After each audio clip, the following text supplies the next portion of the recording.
Hello, happy Saturday. Oh, look at that, right on time at noon. Huh.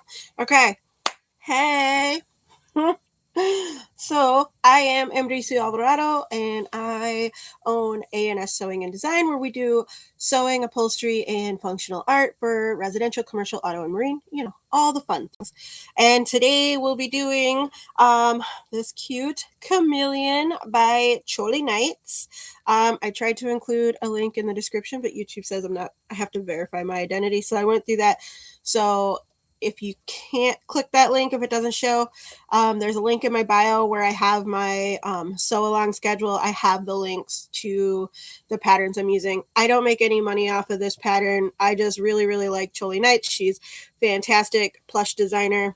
So if you are wanting to get into it, her directions are phenomenal. If you've never sewn before, she has a beginner sewing packet that you can download for free, and it has little beginner projects that build a little bit. I think it's 3 different levels. She starts you off on something a little more basic, and then you build up. And then she has free patterns as well. This one I did purchase, but it's adorable, and it is on its way to a baby shower after this as a gift. It was ordered. But I wanted to make it anyway. It's so adorable. So I already cut out all of my pieces. I know you can't see them all, but they're all laid out with their little labels. The only one that doesn't have the pieces are the body. I did put the applique on with some heat and bond already, but I am going to stitch them still. So this is the 2 face pieces. They're just so adorable. And then the body. So I'm going to go ahead and start stitching those, and then we'll start putting everything together. I went ahead and set up my stitching already. I'm using, for the applique stitching, I like to use embroidery thread because it's nice. I like the shiny thread. It's nice and shiny. It has nice bold colors, but she wanted this to be similar to the cover photo of the actual pattern. So it's going to have orange stitching with the yellow applique, this like buttery yellow. Or golden yellow, I should say. So I went ahead and set up my machine. I don't know if you can see that. I did it on a dark fabric so it would contrast nicely. But anyway, I set my stitch length up to 1 with the zigzag width of 2, because I wanted to show, if you want it to be closer together, some machines do let you get closer together more. Some do, some don't. If yours does, that's great. If it doesn't and you want it to be closer together, or to be more bold, you can sew it twice. I'm not going to. I like the way it looks, but we'll see once I put it on the actual material. So I'm just going to zigzag over the edges of the applique. Now with the heat and bond, I use the heavy. You don't have to, if you're using the heavy heat and bond, you shouldn't have to sew over it if you applied it correctly. However, this is getting, like I said, it's going to a baby shower. It's a gift for a little baby that's not born yet.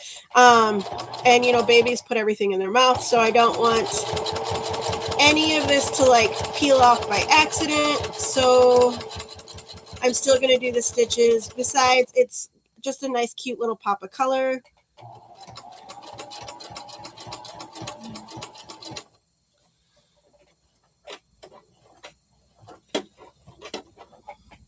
Ooh, this little corner is really tight. Not tight enough to do a hard turn, but tight enough to definitely slow down.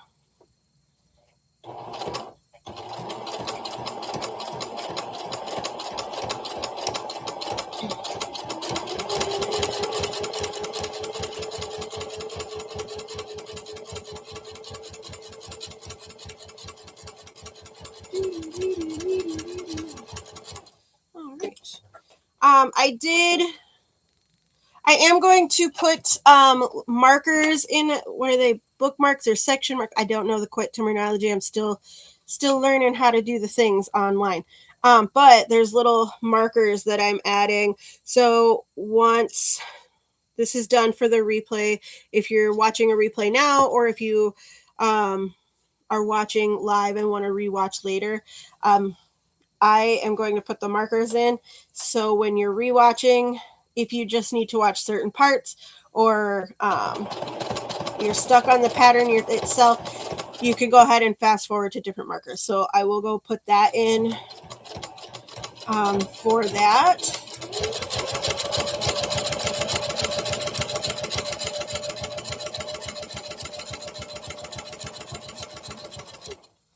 Oh, just in case you're wondering, I'm using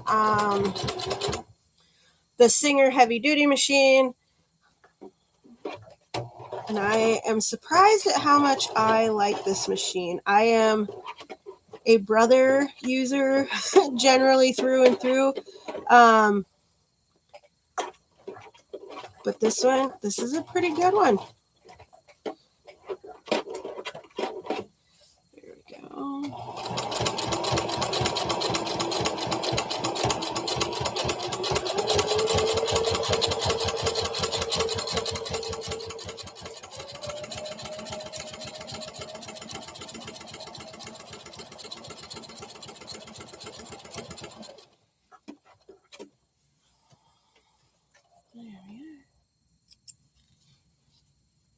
They are pretty cutesy. Here, I'll show you kind of what that looks like. So the orange is like, the lighting in here is not great. I apologize. I will see if I can fix that. Oh, no, there we go. I don't know if that helps or doesn't help. But, so the orange is just a step darker than this golden yellow. So it's not like a big contrast, just enough to make it stand out a little bit. So, and then I don't backstitch on my applique stitches because all of this is going to be tucked inside of a seam allowance.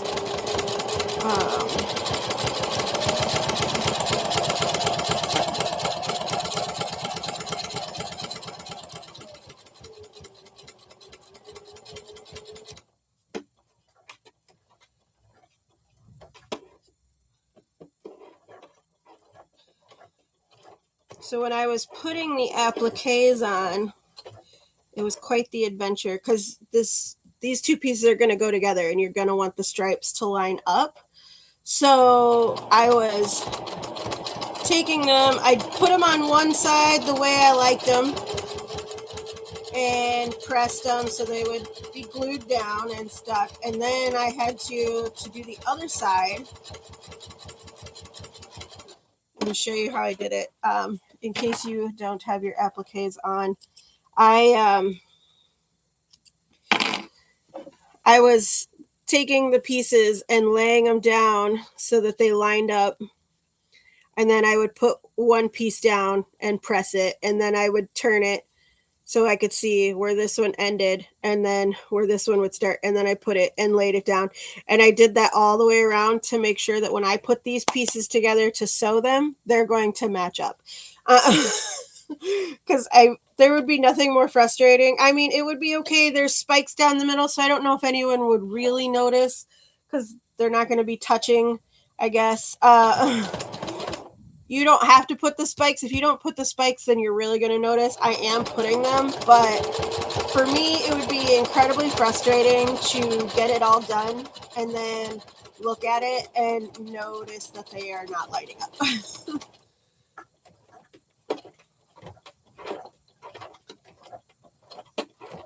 So on these really, really tight corners on the bottoms here, I'm just hand cranking the wheel so that we can get it turned.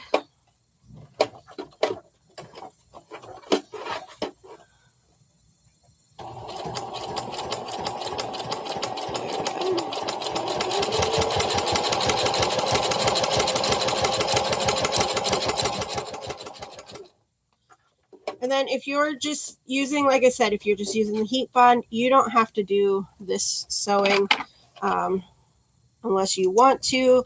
And then also if you're going to use hand stitching, you can, stitching it on when it's flat is usually easier.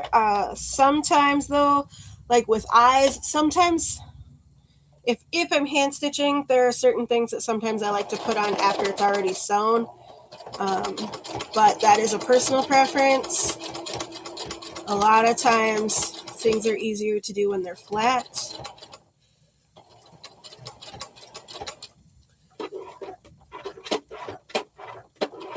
Okay.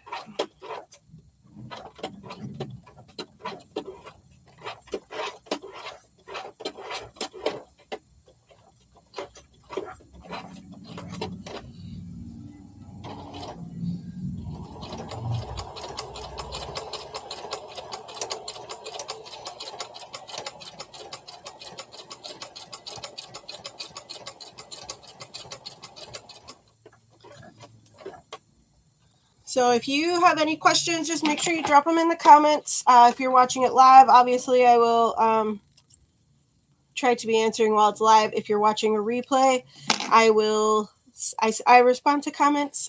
So I will still get to it, just won't be instant because it's not live anymore. But right now we're live, so we can, if you have any questions, let me know. If you're working on the pattern, let me know. If you're not and you're just interested or maybe have questions about doing plush sewing, definitely let me know. It doesn't have to be for this project specifically.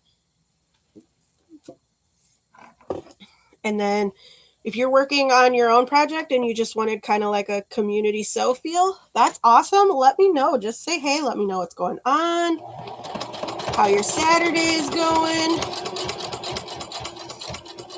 And I need to apologize if it gets a little loud. There's the establishment across the street. They're having their annual Thaw Your Nuts motorcycle run. It's the first big event of the year here. And it's usually pretty big, although it's been pretty cloudy. It was sprinkling a little bit this morning, so it's not quite as busy as it normally is, but it's still quite a few people out there. So if it gets loud, I apologize, but I think most of them have taken off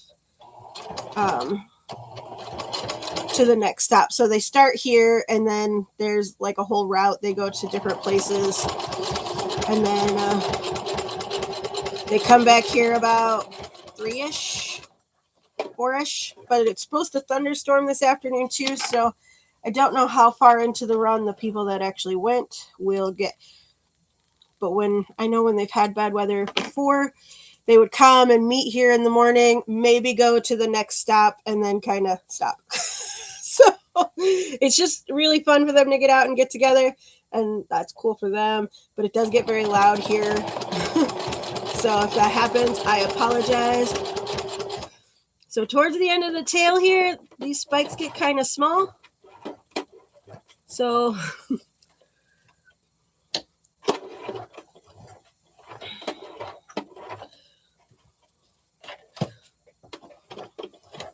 oh, and one thing, I do use stabilizer on the back of my pieces because I'm using regular fleece, not minky or anything. So it has a high stretch. So I put a medium fusible interfacing on here so that I don't want it to get super stretchy. So if I'm not using a stabilizer though, and I'm going to do the applique stitching like this, I will use a tearaway stabilizer to make sure that it's firm enough to do the stitching, and then you can tear that away when you're done. And that's just all to keep the integrity of the stitches, especially if you're working with any kind of stretch or flex material, because your stitches don't always lay even and they'll get wonky. The material will stretch while you're stitching. It's a whole thing. So again, the link in my bio has links under embroidery supplies for all the stabilizers and the threads that I use. But you can really use whatever you get from whatever you are happy using. You can absolutely use those. But I highly recommend if you're machine stitching appliques, especially if you're using any kind of material that has stretch to it, to put some sort of stabilizer while you're stitching an applique.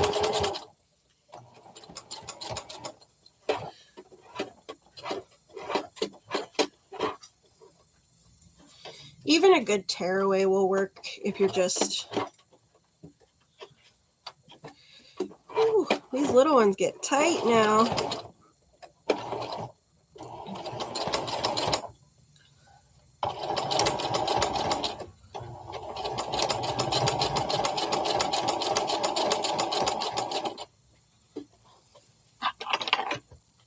So here we go. All right, I have one more on this one, and then we'll move to the other side of the body. See, so they just sit nice, and it doesn't get all wavy or wrinkly or pull. So then the pieces sit nice and firm. Like I said, if I didn't have the iron-on interfacing, I would be able to just tear this off if it was a tearaway. But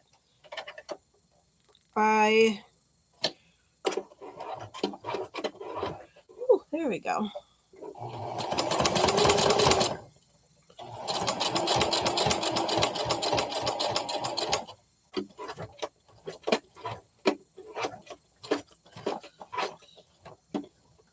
So this is my first live sew along here on YouTube. And so I'm going to try to, I used to so here's a story while I sew. Before the big event of 2020, I used to, so this was before TikTok really was super big, at least in my world. I am behind the times on tech, but this is before we were all staying home all the time. Get my drift. And so I would every Friday night at 7, I would go live on Facebook and we would work on a project. I had a friend that would come and work on projects with me. Just all kinds of fun. We did different things. And some of it would be upholstery, some of it would be like painting or sewing or just all kinds of different things. And it was really fun. And we'd have a pretty good turnout. And then, the big things happened. And our state, we're in Wisconsin, and we got the order that we had to close. And of course, it started with 2 weeks, and we're not, anyway, it ended up being 2 months. Well, in that time, we were not allowed to have customers in. Like the hubs and I could come in and work because we own the place. We couldn't have employees here. We couldn't have customers. We couldn't even do curbside service, which really frustrated me. Because first of all, how do you live? But second of all, there was no, in my opinion, there was no reason that we couldn't do that safely. I know that I'm not everybody, so I'm moving on because I'll go all day on that tangent. Anyway, so when it came back to, and we were fortunate enough to have money in savings, and we did survive. We weren't eating steak for dinner every night, but we did survive. And but surviving that part wasn't always the hardest part. It was stressful, yes, and crazy. But also, since we couldn't work, you didn't have anything coming in. So by the time we were able to open, which was curbside service only at the beginning, and so that was, I don't know, what was it, like a month we were only allowed to do curbside, which is fine. Like I said, there was no reason we couldn't do that, and so it was a little frustrating. And so by the time we were able to start taking on projects again, we were having to work with customers that had already had projects scheduled that we had to keep pushing off. Do you still want to do it? Do you not want to do it? Because people's financial situations and work, so we had to be flexible to that. So getting things set up took a minute to get other people to be able to come in, to get supplies ordered. Supplies were back ordered like crazy because of international shipping issues. And so to be able to, so basically, to make my long story 10 times longer, we were basically taking any job that we could, and a lot of our extra creative things that we would do kind of went onto the wayside. And it was just, I was just so stressed out and frazzled by thinking like, okay, we had savings, we can make it this much longer. And then to be able, before we got back up to full capacity again, financially, like people coming in, it draws out a lot farther than just what you had in savings to start with, right? So we just started taking whatever work we could get and not doing certain things. And so we ended up putting a lot of things on the back burner that we would normally do, which they were financially, they were pretty lucrative, but to get those customers before, they were lucrative before, like they were great, they were fun. Sometimes they weren't really lucrative, we would break even, but it was still fun. And it was good to kind of sprinkle in between some of the more serious things we do. So we would do that, and then, but we were busy taking everything we could that we just really didn't, the fun stuff didn't get sprinkled in. So it was a very trying, cranky time. And so I was like, okay, well, we got to stop doing this. And it just became a whole thing. And then I always wanted to get back to doing the live shows. I said I would, I wanted to. And then it just never seemed to happen because we got pushed into this rut where we were only really doing upholstery work, which I love doing upholstery. Furniture is kind of like one of my big passions. Well, functional art in general, but furniture I love because it involves power tools. Okay. I'm a power tool girl. And so I really do love it, but we ended up just doing a lot of almost all upholstery. We didn't even really get to do a lot of like fun pillows or anything. It was all upholstery and mostly boats. And in our area, it's a lot of beige, a lot of tan. And look, I don't yuck anybody else's yum. If that's what you like, that's what you like. And I will do it. But it seemed like all we were doing. And so it was just a lot of redundant work. And so the last year and a half, we've been working on making sure that we could get back to, like, we have to follow through with our commitments, but we're trying to make it so we could get back to how we were before. And I was, but then I would fall back into the rut of doing things, and I got called out about how I hadn't been going live. I hadn't really been doing a lot of things creatively. And so I was like, oh, you're right. So here we are. And I absolutely love doing plush sewing. So much so that part of our business is doing keepsake bears. Bears are the most popular, but we have other animals, but keepsake sewing. And then, so that's one of the parts of our business, and it's really fun and adorable. And so I love doing plush sewing. Let's just say that. I just love it. So when these patterns came out, when she had this pattern sale, my credit card is so tired. I bought some, and then I said, oh, I'm just going to do this. And I decided I would do some sew-alongs. And I want to try to mix it up. I don't want to do all plush animals. I don't want to do all clothes because I do have some clothing patterns too. Because I do some pattern testing. I do some other things. And so I'm going to do, like next week, I'm doing some overalls. But so I'm going to try to mix it up so we have a variety. So we're not doing the same thing every week because it'll be boring for me. It'll be boring for you. It'll start to get boring for everybody. So, okay, so we only have a few of these little spikes left, and then we can move on to the face. And the face is the last of the applique work. And then the assembly, in my mind, the assembly moves a little bit faster. We'll see if that's reality. But so the prepping and the applique work, it always takes the most time for me. I don't know about you, but that's kind of where my time falls. It's always the prep work that takes it, right? The sewing is just a small amount of the time.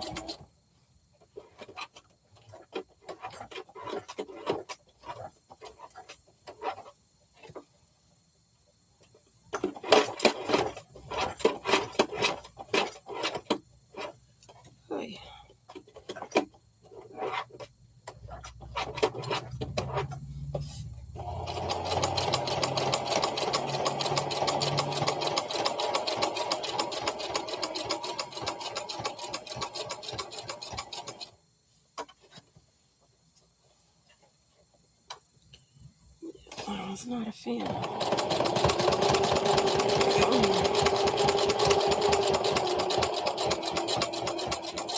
So one of the keys is to not push the material when you have your stitch length at 1. Sometimes impatience can get the best of me, but definitely don't push the material. You want to make sure your stitches stay nice and even. So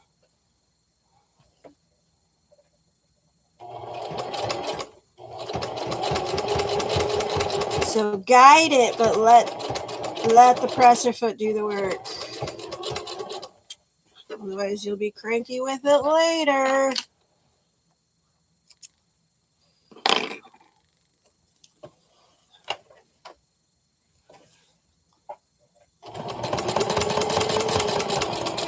I really do like the colors she chose. It's going to be adorable.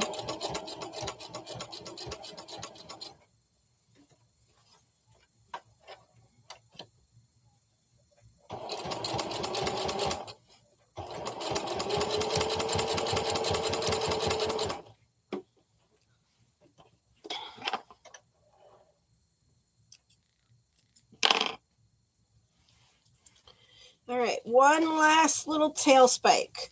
And they have another version of this. It's got like this like squiggly and some dots on it if you're doing that instead of the little lines here. You would do the same method. She has a layout on the pattern on how to lay it down.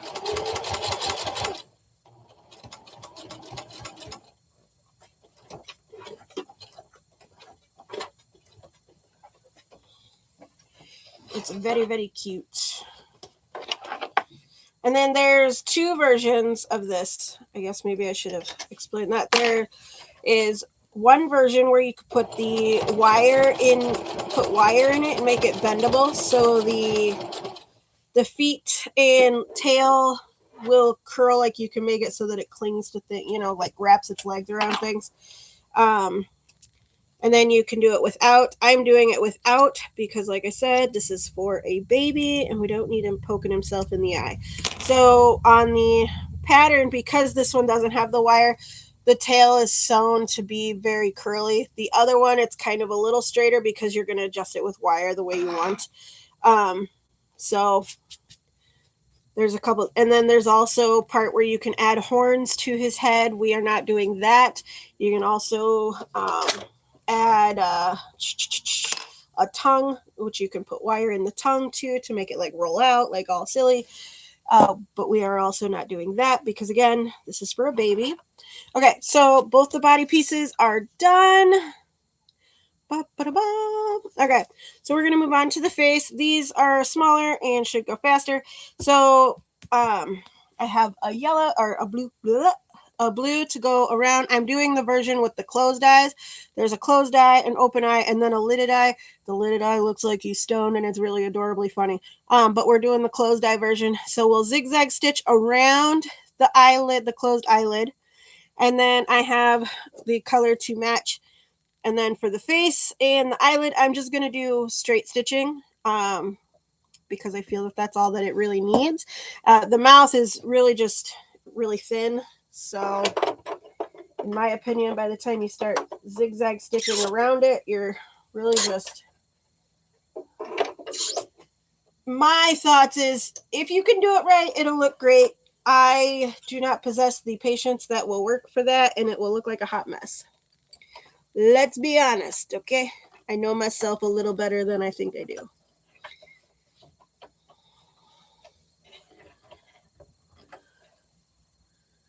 Okay.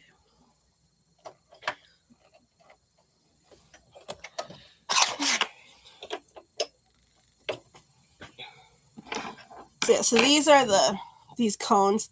I love them. There's so much thread on them and they're nice and shiny. You see that?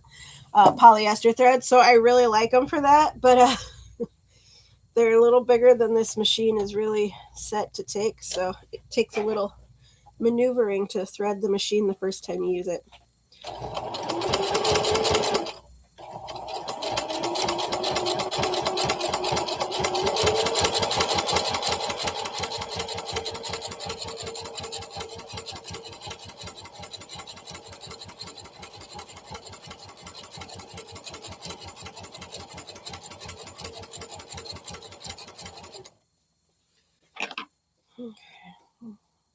I'm gonna go ahead, I wait till it's about halfway around, and then I snip off my little starter tails, because otherwise they will get sucked into the stitching when you're coming back around, and it turns into a hot mess.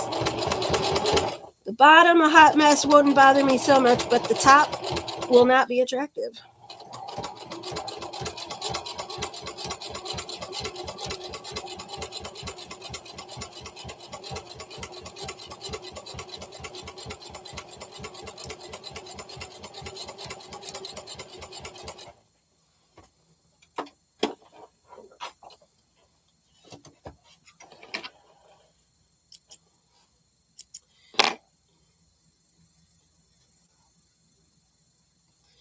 And this is just a me thing. I'm told that you don't need to, but when I do like appliques in the center like this, my last one, it overlaps the beginning, so the beginning will be fine, but I know this is just a me thing. People say that you don't need to. I will pull the threads through and knot them before I trim them, just in case. Like I said, especially since this is going to a baby, I don't want anything getting sucked in, but that's what I do. You don't have to. Of course, you could backstitch or whatever you want to do. That's just how I do it. I can show you how I do it. You can do it your own way, because I ain't your mama. I can't tell you what to do. Alright. Second eyelid.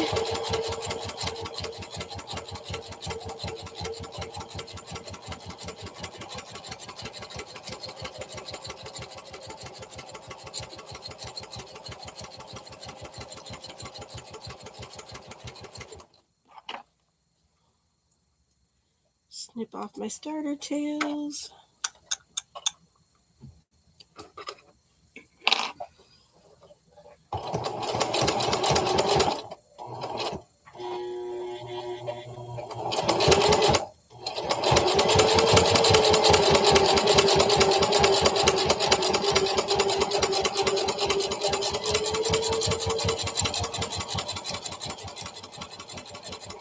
Okay, so I overlap where it started by a few stitches, probably like closer to 4 or 5. I pull till my tails are a little extra long. I pull the back, because the back will pull the front through. And you kind of just pull on the little loop for the front thread. These colors are really not very contrasting, so it's hard to show. And then I just knot the 2 tails, 2 to 3 knots. So like I said, it's not necessary. I just like to do it. It makes me feel better. I'm going to cut it just like that. You see that there? There. So that's how I do it. Oh, I'm not sure if I like how that one's stitched. Okay. I think I got just a touch wonky with my stitching.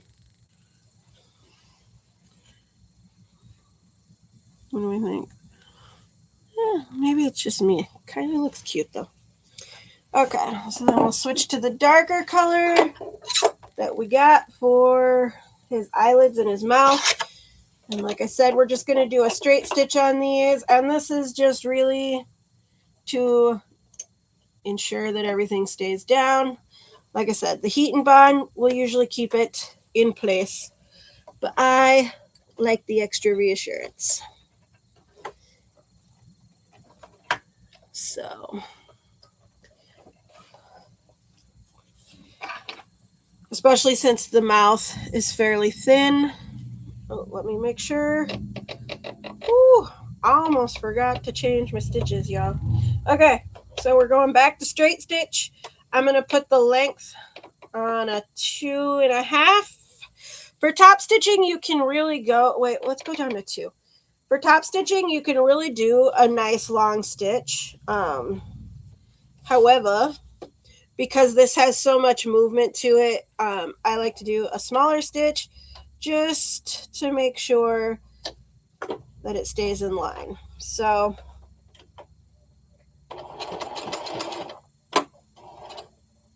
because you can really miss some of those curves and stuff if your stitch is too long. Again, my opinion. And I just try to stay like right down the middle of this applique here for the mouth.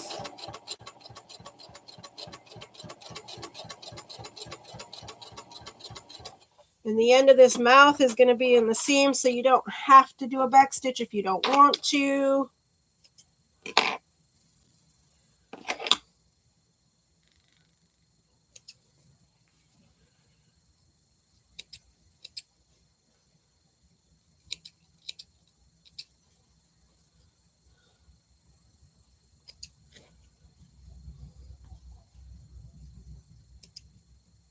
Clean up some edges.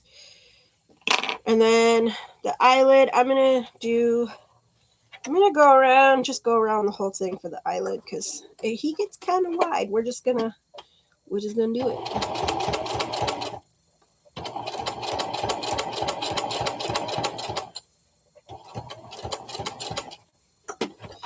And there's really just, you do what you feel. Do what you want. Do what you feel is best. Do what you think is going to look best. This is just how I'm choosing to do it, partly because I like it, partly because this is going to a little. And so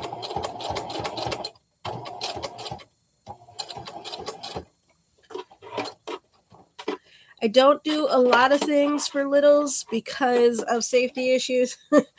And I like to use like a lot of upcycled things and a lot of heavy duty stuff. And so safety is always one of my concerns when working for littles. So this is not upcycled material.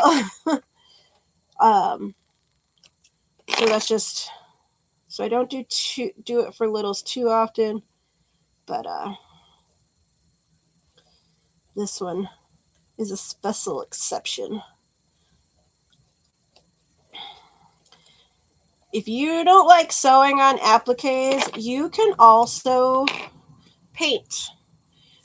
She has, so all of her applique guides are really awesome in the fact that she shows you like on the pattern, like the pattern piece has everything drawn out so you can lay everything out, but also on the what am I doing here? On the applique pieces, she has each piece separately. So if the eye, for an example, has like an iris, a center, and like a little white eye shine, she has each piece separately. So it's really nice because then you can separate out all the colors. You don't get distracted by which lines are which. So you can use that to make a stencil, and you can paint each layer onto the faces is the biggest one because of all the eyes. She does a lot of like more cartoony looking anime type, like I don't really know, chibi, is that what it's called? Chibi. There's like a certain style of characters that she likes to do. Like they remind me, I'm not too versed in it. There we go. So there's his little smile. We just got to do his eye, and then we are done with applique. But so a lot of her eyes and her faces are more cartoon-like, which is, they're beautiful. I love them. But if you don't like doing applique work or embroidering, because you can also embroider them if you felt so inclined, you can paint them. So you can, because she does all of the layers individually in her template, you could use that as a stencil and paint each layer. So there's that. And I have done that.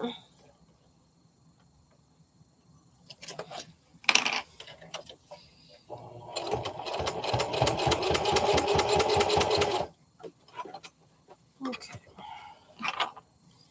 And again, it's not necessary. This is a me thing, but I'm going to, so that I don't have to do a whole bunch of back stitching back and forth, adding layers. I just do the old tie behind method. That is, like I said, that's a me thing, and you don't have to do it.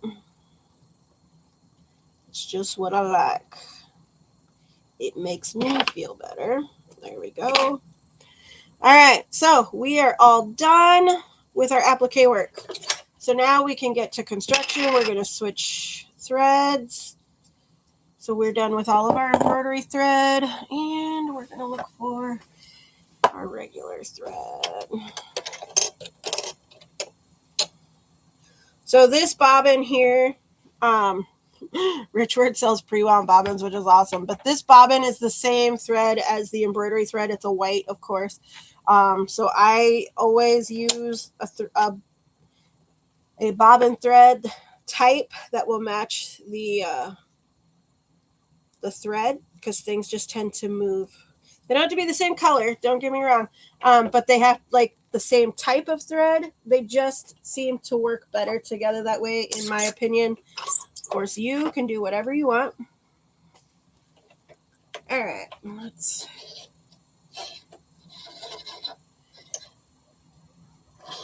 get this going.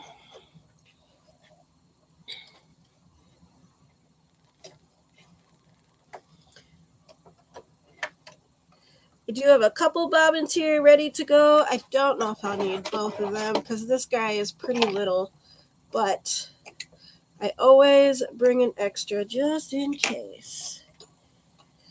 Of course, I can always wind more if I need it. It's not the end of the world. Okay, so I'm going to pull up my directions. So I have them already set up. So here we go. So the directions are, we're going to put the head together. Okay. So how do you put in? Okay. So I put in a marker. We're going to put the head together. So head, and then head front and head back, head back, head back. Here we go. Head back, head back. And as soon as, like, here's my thing. As soon as you're done with a pattern piece, put it in, I use these like little Ziploc bag thingies. But whatever you store your patterns in, if you can put them in a little basket, whatever, because you will by the end. I'm a messy person. Like when I'm working, I spread out, I get messy. I will lose things, and I will be very frustrated because I will lose pattern pieces. So we're going to attach the front to the back. You use pins or clips or whatever makes you happy. I'm going to pin. I'm not an incredible avid pinner, but these pieces are curved, so I like to use pins. And yes, I'm going to warn you now, I sew over my pins. Cry about it. So I put my stitch length up to 2.5, and we're going to do a 1/4 inch seam allowance.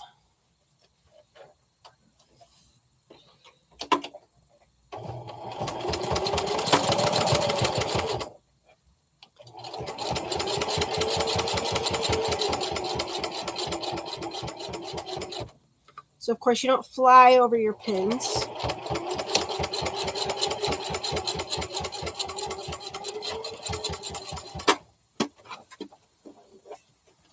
But they hold my curves in place while I'm sewing. Okay. So here we go, front to back. Now we'll do the other side.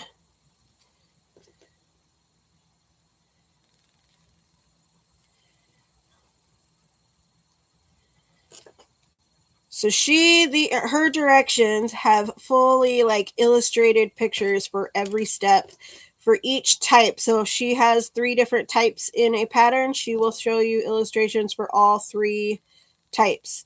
So if you're looking at this saying like you wanted a different model for yours, which the heads are the same, but as far as like the wired tail, unwired tail, she has directions for both versions. She does not leave you trying to figure it out.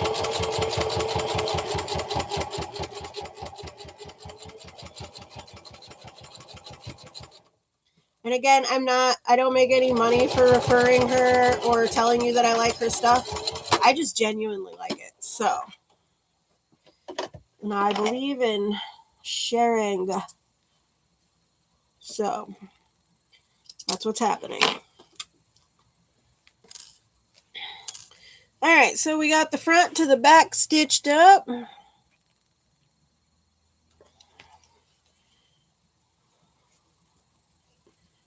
And then we're going to take your crest back piece, which is this guy here. 2 to 5. Okay. Hold on.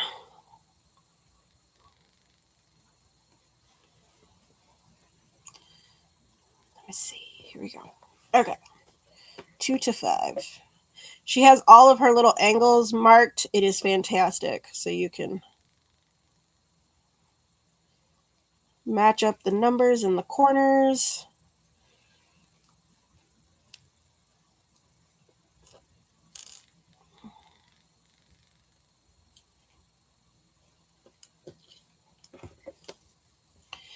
And I do both sides at a time while I'm going.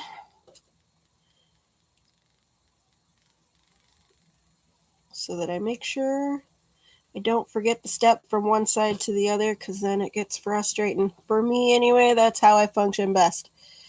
So,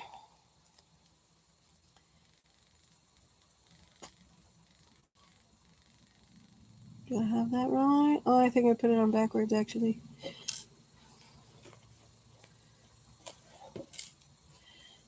I did. I just swapped the pieces the wrong way. Okay.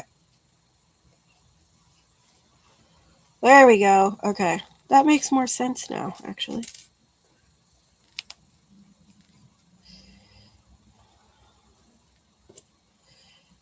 Because you got this little guy here.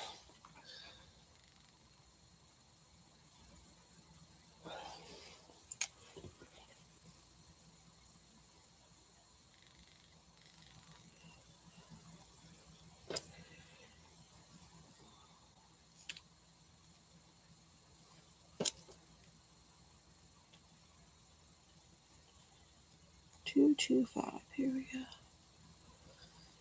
Now let me just double check that I have that lined up, because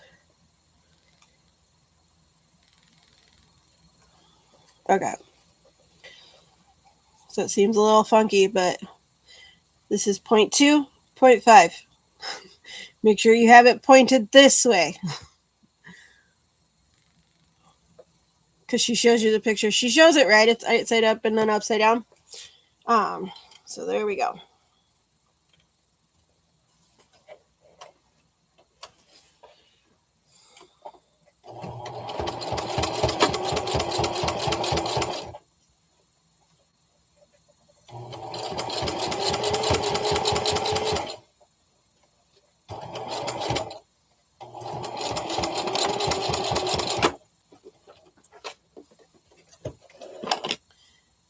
I love her plush patterns. Sometimes I look at them when I cut out the pieces and I'll say, like, if you look at the numbers, you could see how they go, but at the same time, you're like, in my head, I'm like, this doesn't make any sense. And then I'll go to put them together and I'm like, oh, that made perfect sense.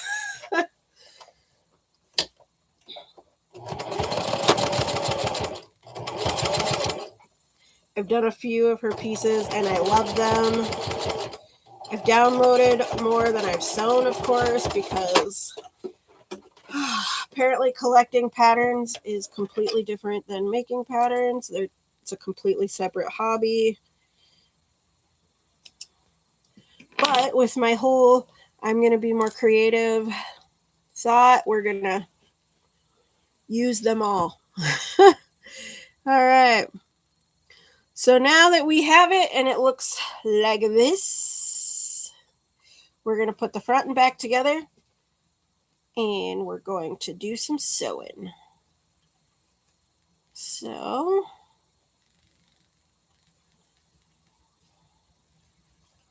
looks like we're going to sew from here to here for this little hooky area. I always pin first where my seams meet up to make sure that they are going to meet up when I'm sewing. That's another thing about me sewing over my needles. I know the sewing police are going to get me, but arrest me if you want. That way I make sure that there's no shifting. My seams will meet up where they're supposed to meet up. My curves will still, like if they have to ease into each other, they will still stay where they're supposed to stay. That is, I was trained. I'm a little older than I want to admit, and that's how we were trained, you know, a few years ago. And I don't have any of the issues that otherwise. So this curve is a little tight, so there is no shame in slowing down and using the hand crank method, okay? If you want it to turn out right, take the time. I have other patterns available, or I know where you can get them if you want something quick, but if you want, like, some of these are adorable, you just have to take your time. I do know where to find some quickie things that are still adorable, but okay. Now, here's another one. Got to make sure the mouth, we're going to make sure he lines up, because I do not want to open this up and have, because you can't even say it's crooked. It's just not lined up. So it's another spot we're going to make sure he lines up correctly. Because even if I have to adjust the snout, as long as the smile fits, we can make the rest work.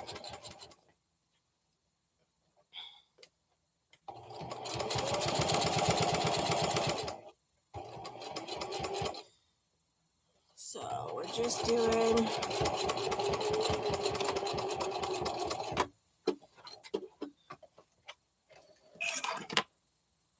Ooh. So we just stitched this part of the face here.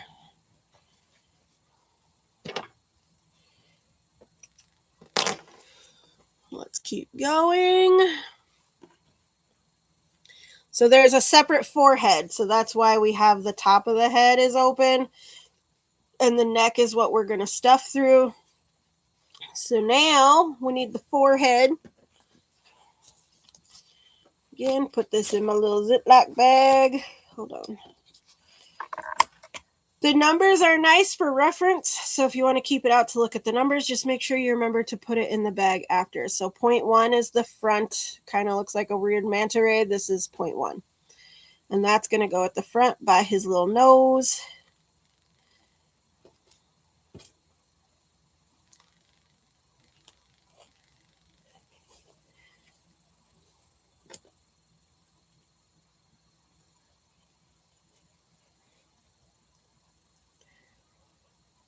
Come on.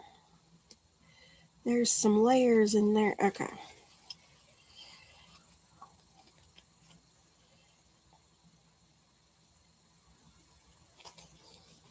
So now when I'm doing something like this where I'm putting like a domed or rounded shape on top of a flat piece, I like to pin it so that the dome portion is on the top and the flat will be on the bottom, because when I'm sewing, it's easier for me to maneuver it around and see if it's bunching up, if I have to make adjustments. Because if I sew it like this, I can't see what any of this bulk is doing, and that's where I always get most of my, you know, mistakes and have to change things around. So, oh wait, I just did it backwards. Look at that. Okay.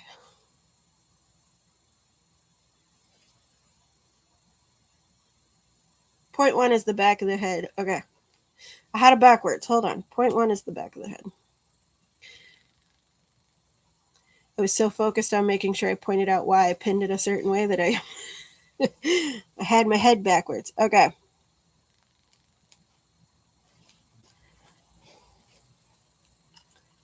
Point one goes back here.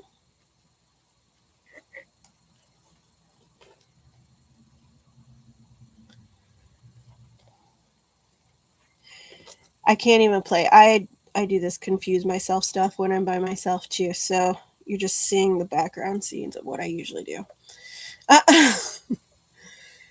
Okay. Let's see. 1, 2, and 3. And 2 is...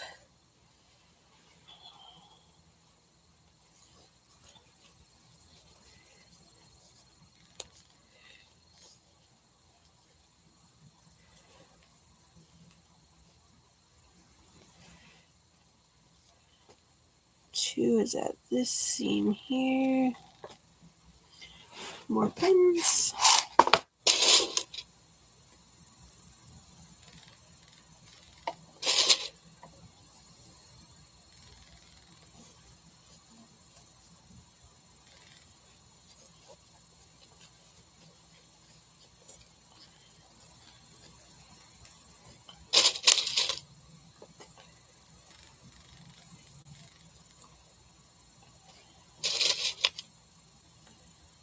Okay.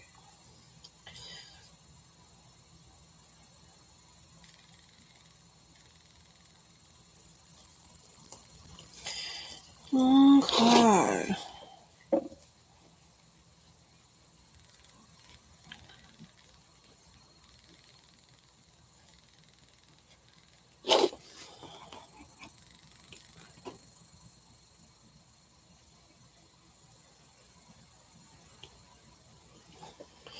Okay. So now we'll finish sewing or stitching. Pinning. We're going to finish pinning. All right.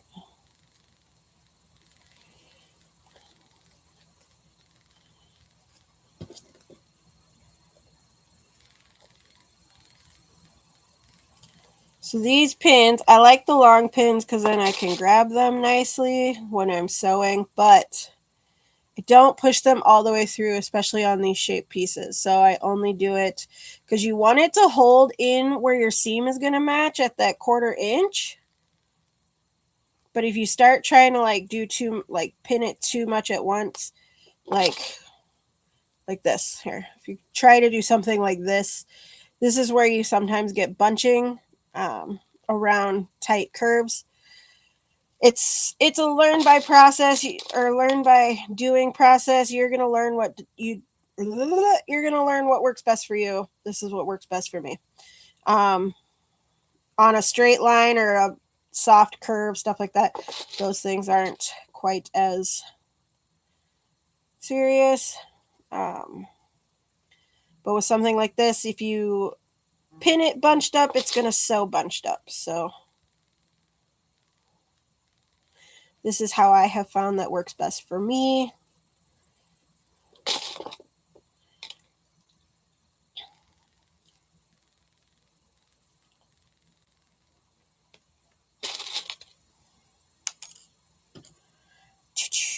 All right.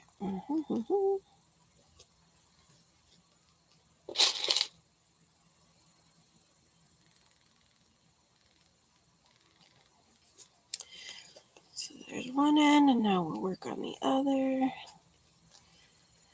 If you would like, you could also hand baste something like this on, where you just kind of do a quick stitch by hand so it stays held on, and then you can take it to the machine and hold it or stitch it. That is perfectly normal, acceptable, and fantastic. When it's a smaller part, I do a lot of hand basting, but for this one, I'm gonna do it this way.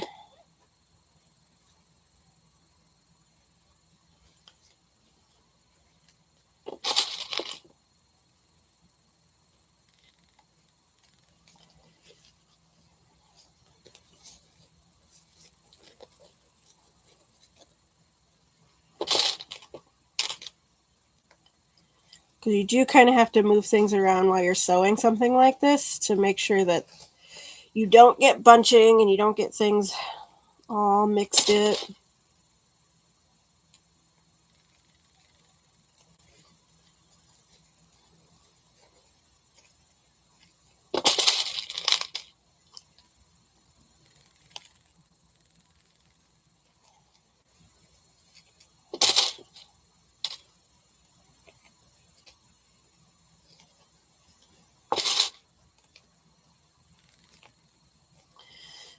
So he's all stitched.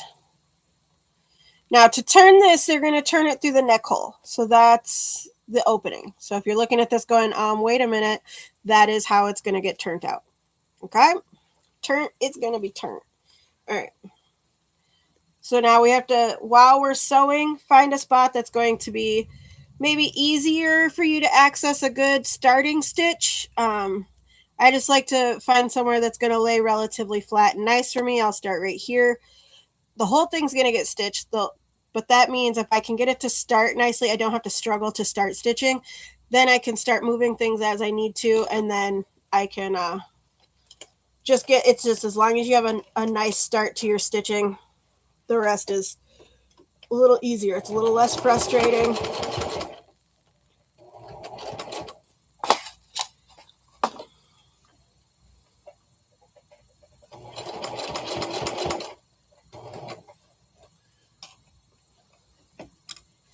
So you just kind of move things around, make sure that nothing is sliding in between your layers or anything while you're moving, nothing is shifting.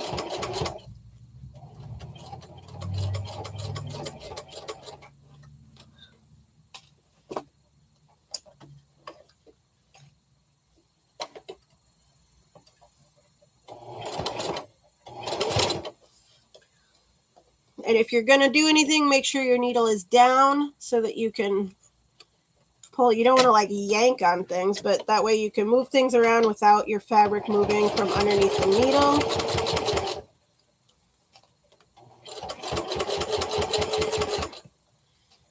I always have to double check. I have like my Brother machine. It's set so the needle automatically ends down.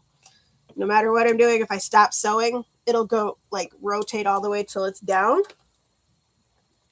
This one does not do that. And my big machines definitely don't do that. They're older than Moses, so they definitely have no computerization to them.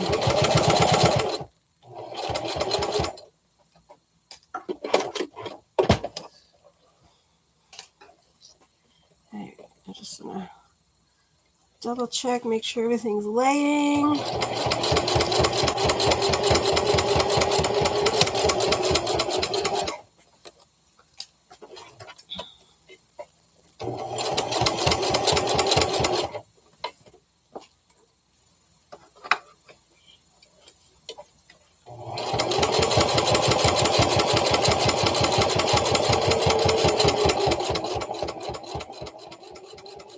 Where you get over the spots where you have a lot of, there's going to be more bulk because of the seam stacking. Definitely slow down, take your time, let it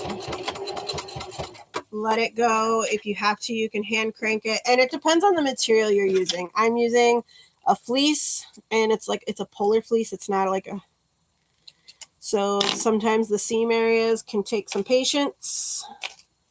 And what do we have here? You need a restitch. Always just kind of go over and look at your stuff. Make sure everything is sewn in the way you want.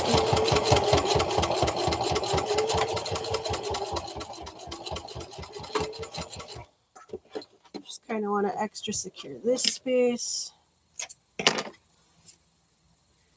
There we go.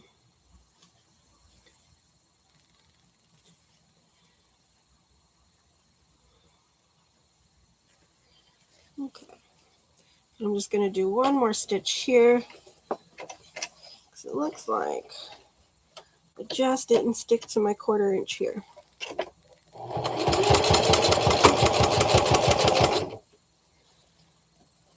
There's no shame in going back, because you should fix it now while you can. Then be done with it and be excited to be done, and then you're instantly frustrated because your stuff is not right. So sometimes on these curves, when you have all the bulk and all the pins and all the things, you can slip right off your rail. So it wasn't quite at the 1/4 inch. It was a little too close to the edge for my comfort. So I thought, you know what? I'm going to put in a row of stitching.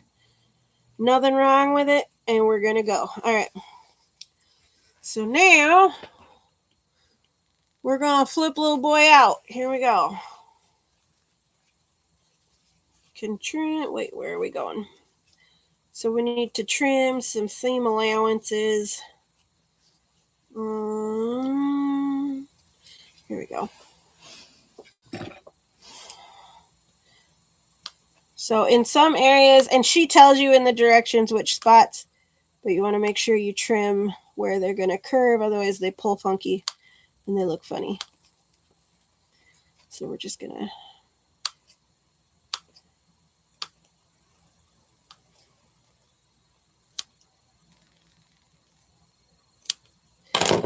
scissors are not friendly today.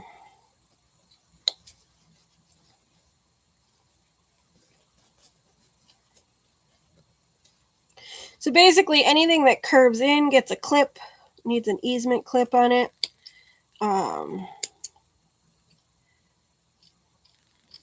For the most part, but she does have it in the direction. She tells you exactly which ones to clip and where to trim. And so this guy, gentle, just roll. And I forgot my little forceps. Forceps are really great if you got them, especially with these, because the holes are sometimes they look smaller than they are and you don't think you're going to be able to get anything out. I forgot them across the room, but also chopsticks help too. They just help you like get into some tighter spaces. You can also use knitting needles, but precaution, if you're going to use knitting needles, make sure you're using like big chunky needles because the points on those are actually kind of sharp and they will poke holes in your fabric. So chopsticks work really well. We have a ramen place in town that always gives me an extra pair to take home with. Otherwise, I do just order them in bulk as well. So here we go, so that I just always have them because I'm hard on them. I use them for everything. I use them to mix my paint. So I order a bulk. But my ramen place, she always gives me an extra pair to help with my pillows, she says. So here's the face and the head. There we are. They always look a little alien-like before they're stuffed, but make sure you just go around and check that there's no holes, like all your things are lined up. See, all my seams line up, the mouth lines up.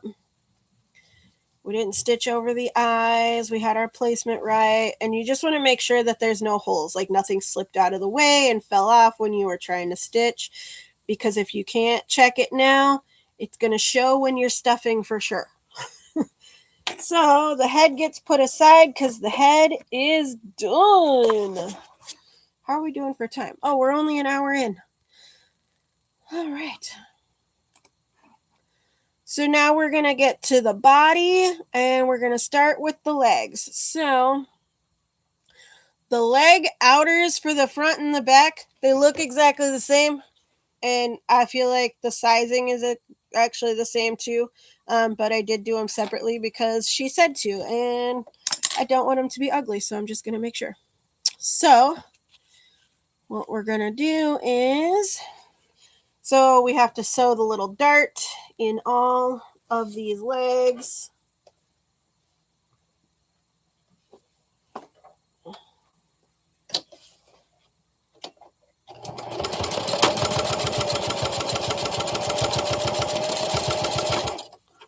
So when you sew the dart, she shows you like to blending the stitch into the fabric. And that means like, so we're not just going straight line. You're going to blend it into the curve. So it's not so pointy. It probably won't be perfect and that's okay. Just when you turn it, you want it to curve. Otherwise it's just going to be point. You know, your legs are going to have nipples basically. So you just want to make sure that you kind of round it into the edge of the fabric there. And she does show you in the directions. So that is pretty fantastic. And if it's not perfect, that's okay. It's not supposed to be. It's pretty fun when they're unique. So I don't To me, the front and the back, they look exactly the same, but I will keep them separate just in case.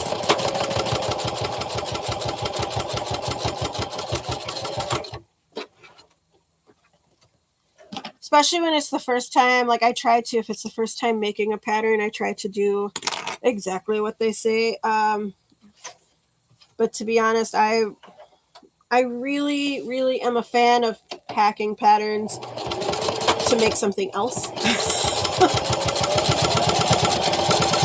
Like my favorite is making plush bags, like backpacks and purses. But I always make the plush first at least once. So see, we got those blended in, and they might not all be the same. It's okay, maybe, but they all look pretty good. See how it curves a bit, so it's not straight; it curves in. So, okay, so these are the back, these are the front. We're gonna keep them separate from each other. So if you're doing the wired legs, those are sewn onto the body separately. So we are not doing the wired legs. So they're going to get sewn into the body. So here's the belly. So if we were doing the wired legs, we would put the body together, sew the legs together, and they would get sewn on separately because you would need to put the wire and everything. But we are not doing the wired because this is for a baby. So here's the belly. And here are our inner legs. They look like this. And these are the back ones. Pretty self-explanatory. They go like this, and then they sew like that. So we're gonna do that.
I'm so sorry about that. That was my air compressor.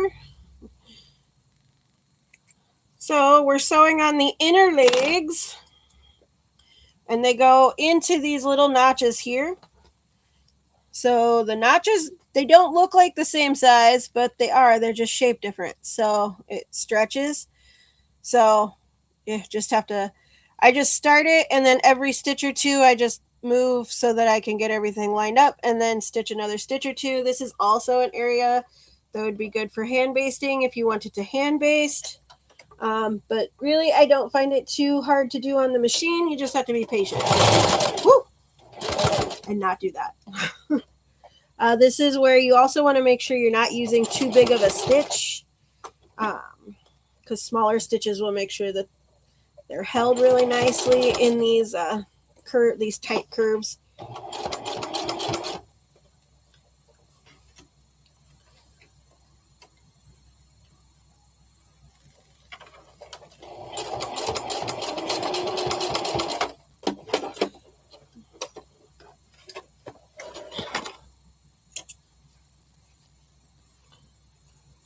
Okay. So here we go. We have all of our inner legs done, and he looks like this. And then we're going to do the outer legs. So now here's our body, and then you see the little notches here for the outer legs. So this is a front. So again, they're just going to go to this guy here, and we're going to have to cut some easement marks in it so that it moves, because that is very, very sharp. Don't know why those scissors are not liking me today, but we'll do. So you only want to cut about 1/8 of an inch, because your seam allowance is 1/4, and if you get too far, you will be cutting into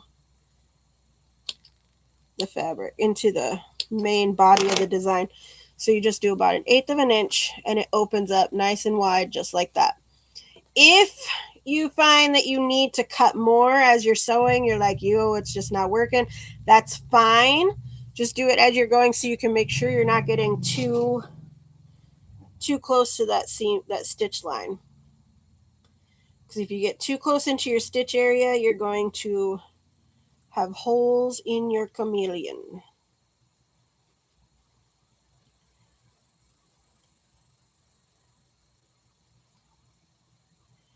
Come on, in you go.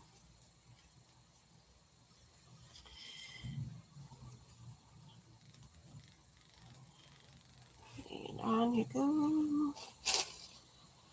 So again, you can hand baste this if you want to. I don't really find it too necessary, but some people like to because it's the small space. But again, I stitch over my needles or my pins, so it holds everything in place while I'm going.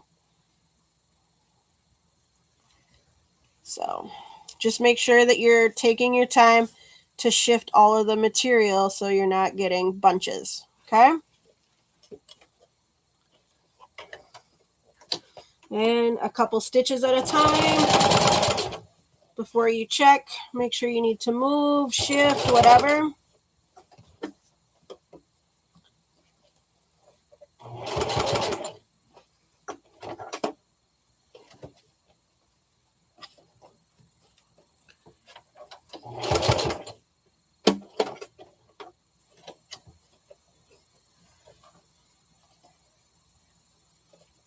Like I said, before you do any of the shifting, make sure your needle is down. Even if you're not going to lift the presser foot, make sure your needle is down, because it will slide around under there.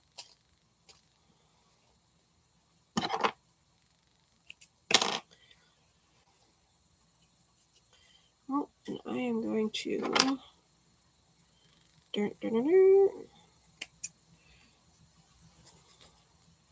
We're going to run another stitch over this because we bunched up. We didn't bunch, we shifted, I should say.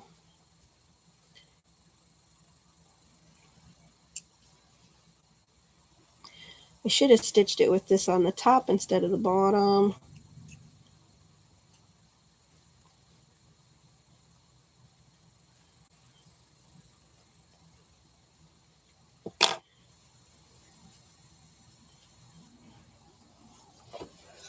So that's what we'll do.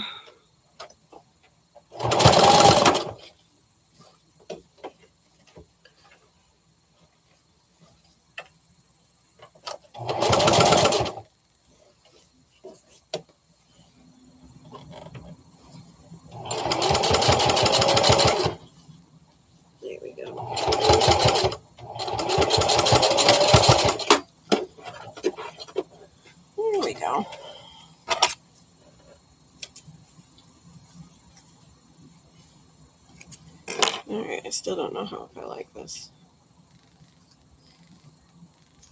All right, looks good. All right, so this is a back leg. So again, we're gonna clip the curve.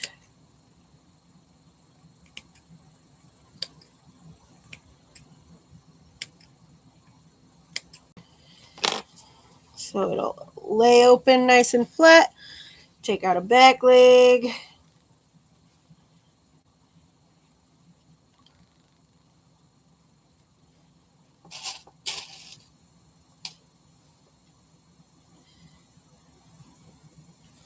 This time we're going to listen to our own advice and stitch it the way that we should with the bunchable space on top, whatever you want to call it. It's the bigger of the space.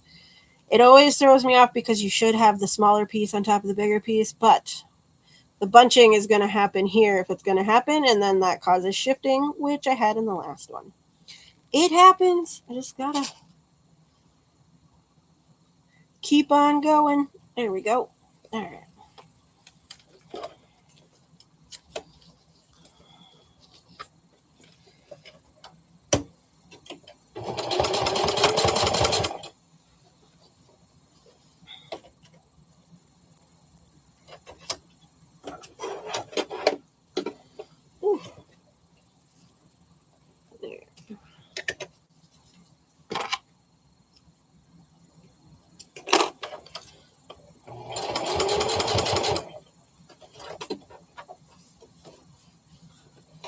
This one really wants to move around.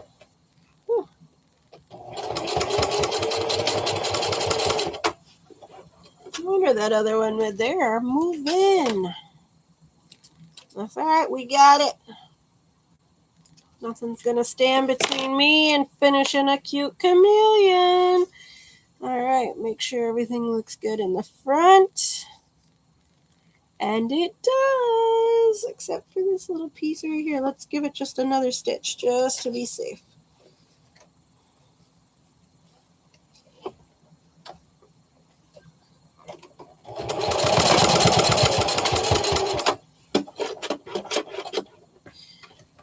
Probably going to be okay, but I just looked like the corner kind of turned a bit when before it stitched. So there we go. All good. So one half of the body is done. Woo, legs. We got legs. Okay. I'll set that over here, and then we will do the other half.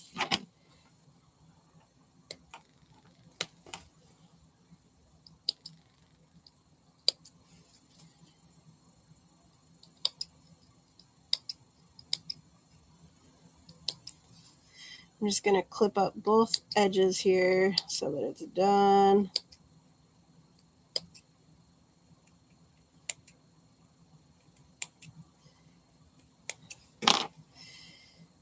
There we go. Okay. So front. See, they look exactly the same. I'll show you on the pattern pieces. They, like when you match them up, they're exactly the same. So I wonder if that was just to make sure that you like were cutting 2 of each instead of saying cut 4 and confusing someone who might be newer. I don't know. They work though, and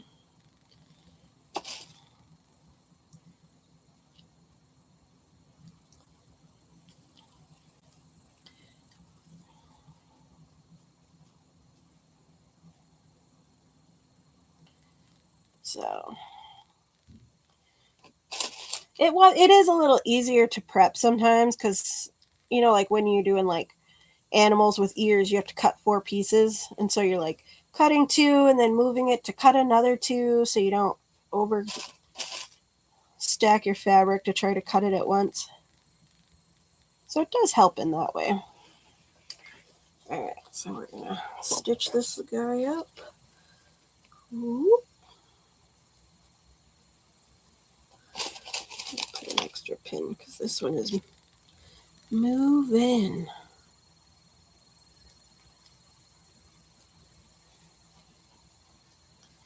Get in there. There we go.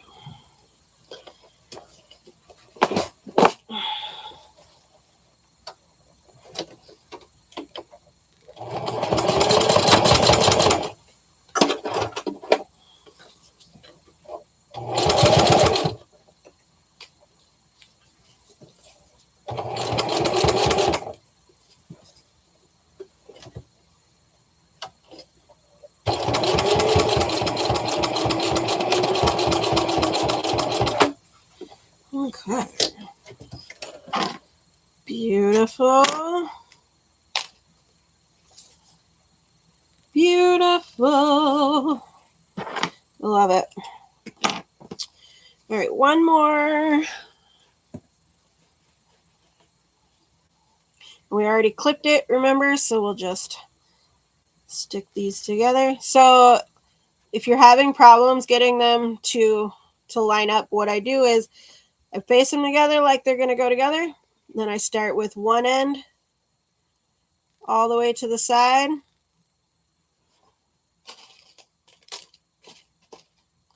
Then I pin that. And again, I try to just do I try not to like just jam too much of that pin in there. And then I do the other side. You're going to have to kind of pull to get things to shift around that way. You can use shorter pins if you like. I like the longer ones. You just have to control how much you put in. And then you can start from there. I kind of squish the middle down. You have to like pull, squish, shove. You got to move things around.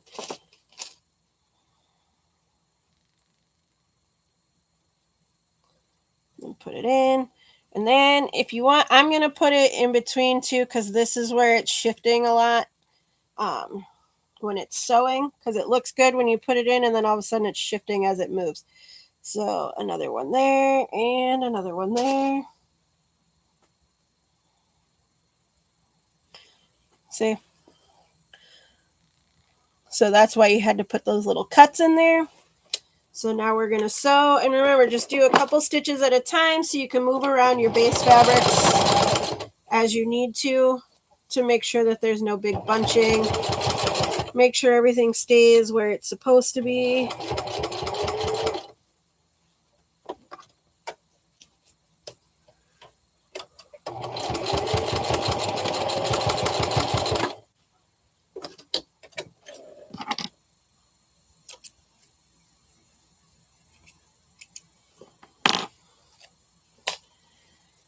Okay, and then you double check on the front. Make sure that there's no holes. Everything was good. It didn't shift around. You didn't cut too deep in your ease cuts. Now, if you were to cut too deep on your easement cuts and you needed to do, you can just like hand stitch. If it's just like a tiny little clip, you can hand stitch it from the inside if you notice it right away.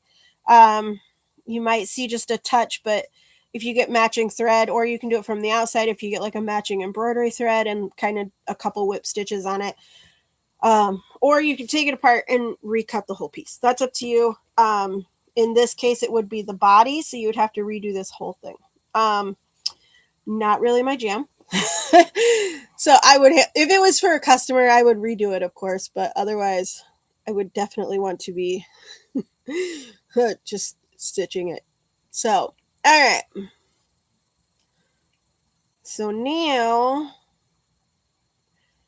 back foot bottoms. What the hell does that mean?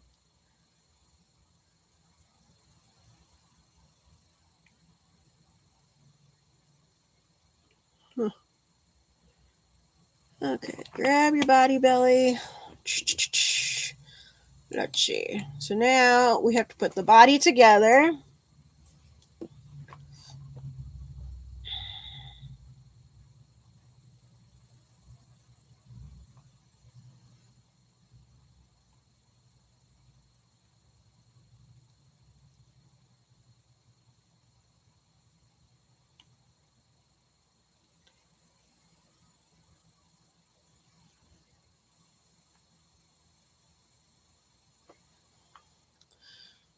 Doo-doo.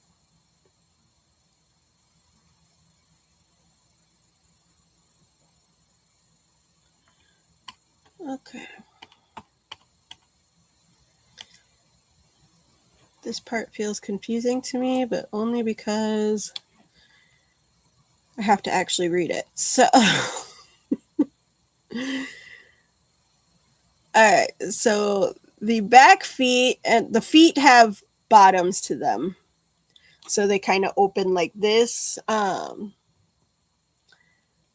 that is like if you are doing the wire, you definitely want that to be a thing because then it has like feet to like grab onto. But I'm not doing the wire, so do we need... Yeah, we should probably put the feet in. Okay. So what we need to do is put the bottom of the body together, but then we're going to stop here and here on each one so that we could put the foot bottoms in like this. So feels a little confusing. Otherwise, because it's for a baby, do I really need the... Oh, yeah, I do, because they don't line up. If I was going to change it, I should have changed it all, but I didn't. So we can't. We're going to just do it the way she says. Okay. So we have to stick these guys. Going to squish things together.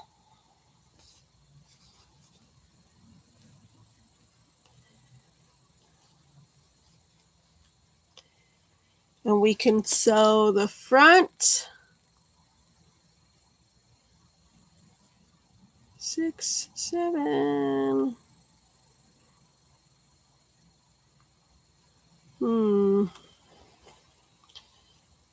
This part doesn't make any sense to me. And I make a lot of feet.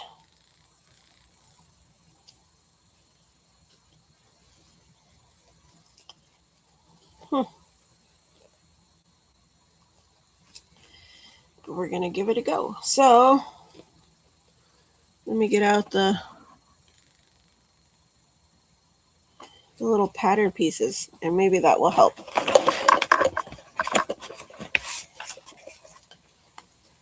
So here's the back feet and front.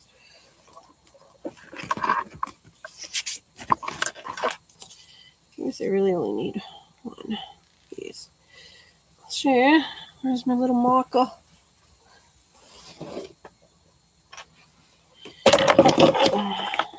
There it is. Okay.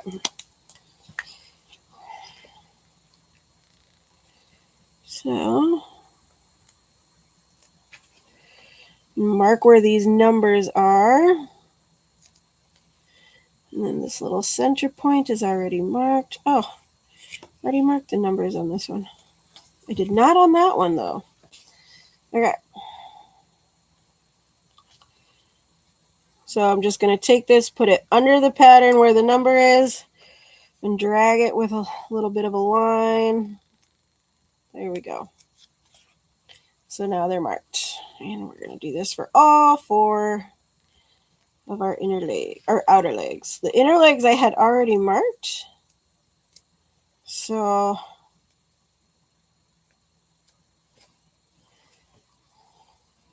other side. So I don't know if I got distracted or what, but I must have. Because I marked the front point, just not the side points. Which is going to be important because there's stop and start points for the stitching. And these numbers are it. So definitely want to make sure that things are going to fit. Okay. So here we go. So our little marks, they are numbered on the pattern, but basically as long as you start and stop where they are, you're okay. Okay. So we're gonna line the fronts with the fronts.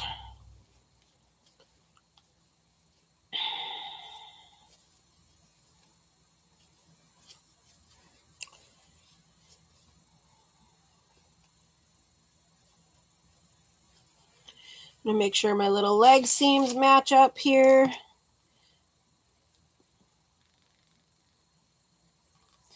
Because that's going to be important in making sure our feet fit into the legs properly.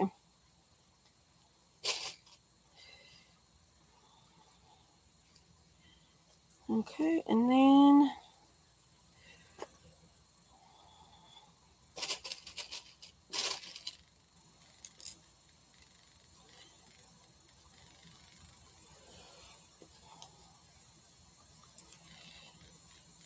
match up our little number points here. And those match up. And I'll put one in the middle just because.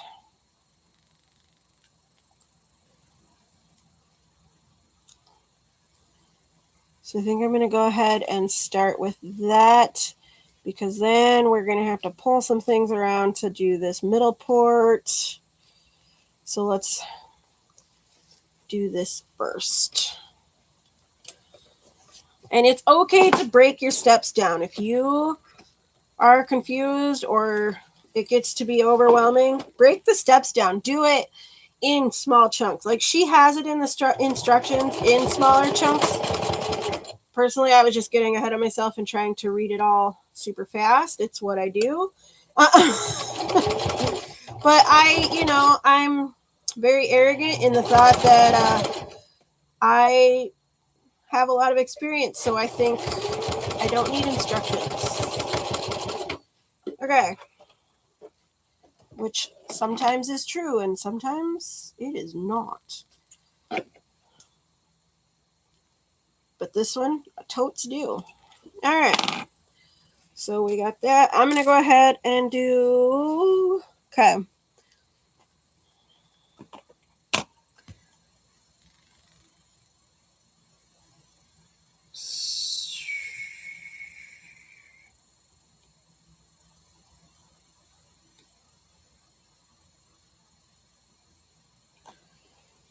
So now we have to do, the next is going to be the inside. So we have to pull it because the outer is bigger than the inner. We're going to line up the seam for where the legs join.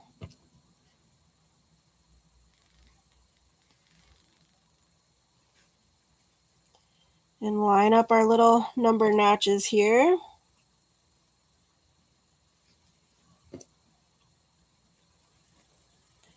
And then we're going to go to the next leg.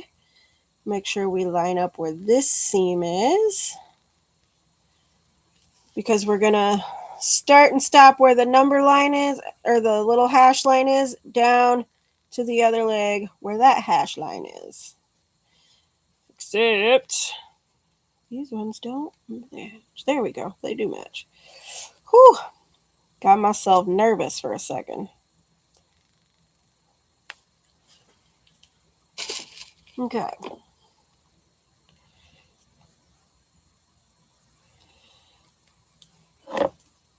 So we're going to go up one leg, across the belly section, and then down the other leg. And we're going to stop at this hash mark here, because remember the little feet are going to go in, so it's going to be flat. If you're doing wired legs, you really want this, because then the hands and feet, or the paws, whatever you want to call them, will open and close, and you can like use it to like hold on to things. We are not doing the wired version, but it looks like we should still do it. It'll be cute anyway. Okay.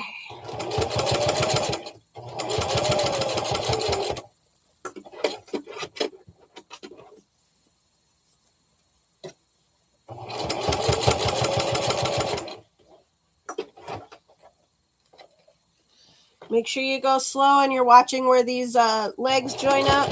Make sure the fabric's not bunching, nothing shifted. Because you got some layers in here. Okay. And try to stop like right where those hashes are. You don't want to go, if you're too before it, you're going to have holes putting the feet in. And if you're too after it, your foot's not going to fit properly. because you're not going to have enough fabric out. Okay. And then we're going to do the back leg. So again, we're going to have to pull because this is narrower than the other. And we're going to pin right where the legs meet. The little seams. Here we go. So this part of the body, see, this has an end. It's going to stop right here. So that's where we're going to stop sewing it.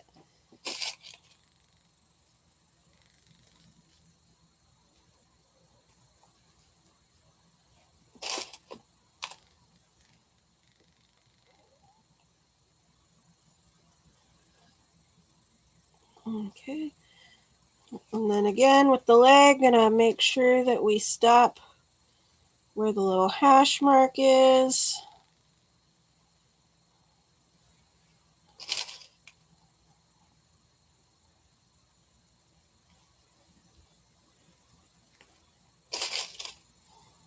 And you feel free to use as many pins as you think you need.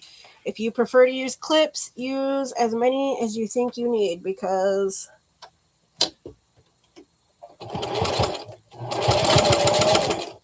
some people will think that they have to use less because for whatever reason. You don't. Just do what you need to do.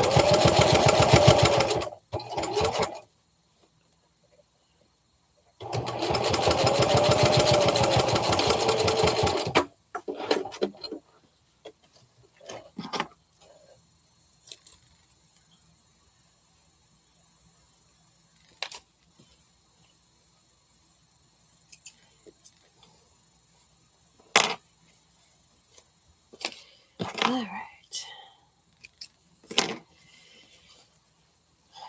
So now we have little legs and with openings. All right.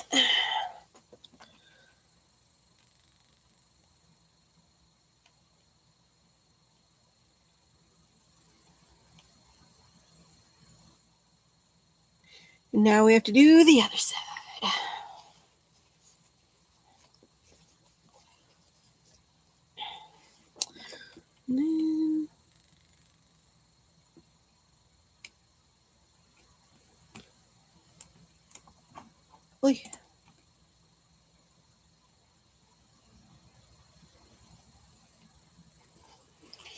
Okay. So when we do the other side, we're still going to stop at this point. We're not going to keep sewing into the tail, which is unfortunate because I really want to sew this curly tail.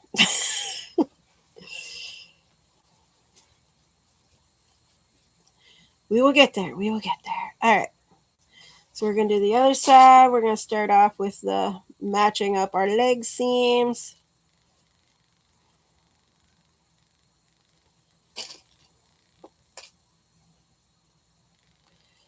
So this is going to be the neck opening that the head is going to match up to.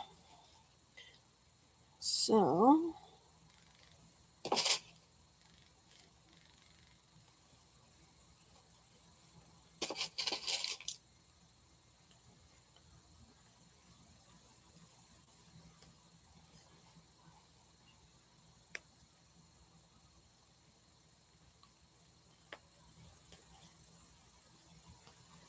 okay.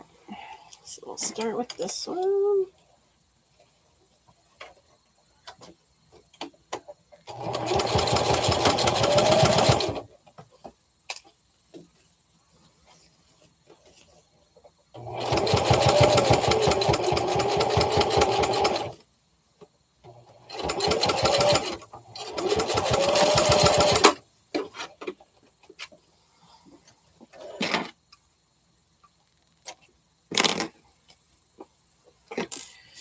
All right, and then we'll go to the center again. Trim these babies down.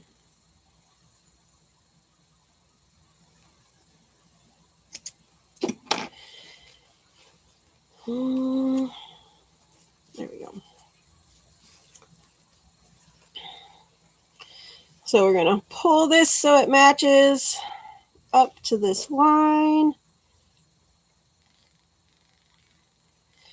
You get to a point in these projects, like I do, I don't know if anybody else does, where you're like, you see it starting to take shape, and so you're just very excited for it to be done. So it's just because you know, like, oh, it's gonna be so cute. That's me. I'm totes nerdy about it. Okay. Making sure our little joints meet up here.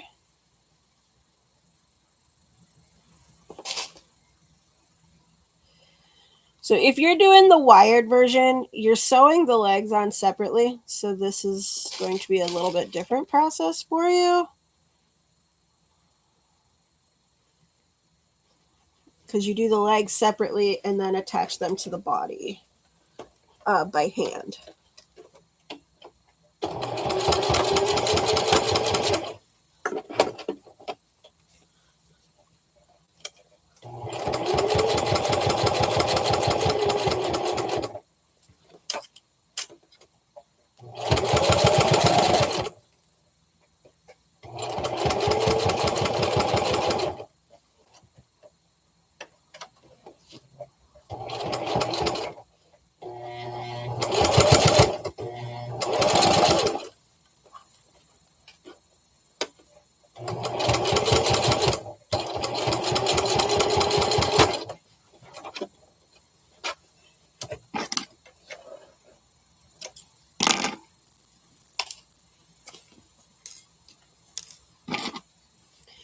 There we go. Okay.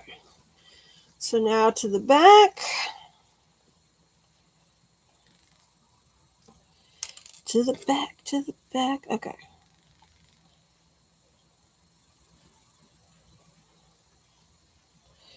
Here we go. And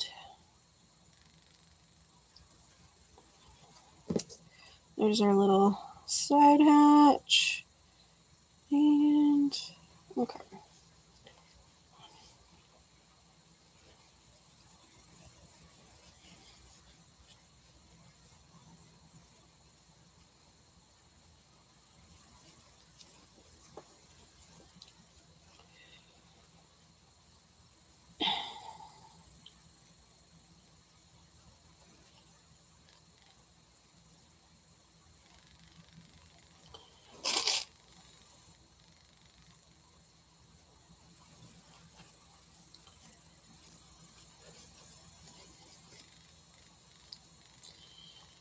Okay. I'm going to make sure I get this angle in here just right, because otherwise he's going to have a deformity that's going to look like a belly button.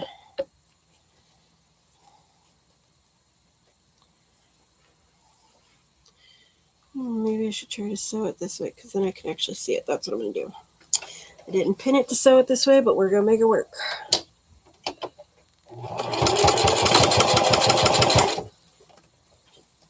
Just hope I don't.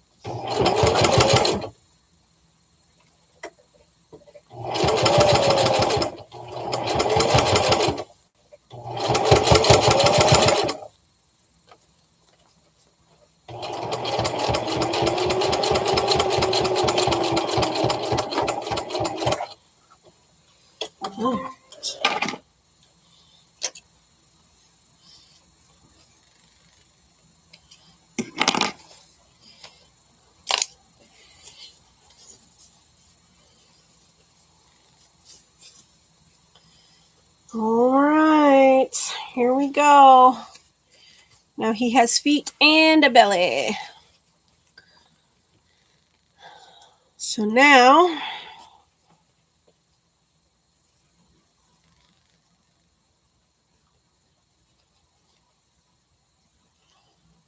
he needs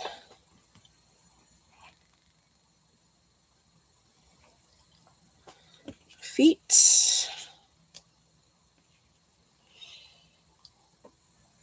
Oh, back feet. Here we go.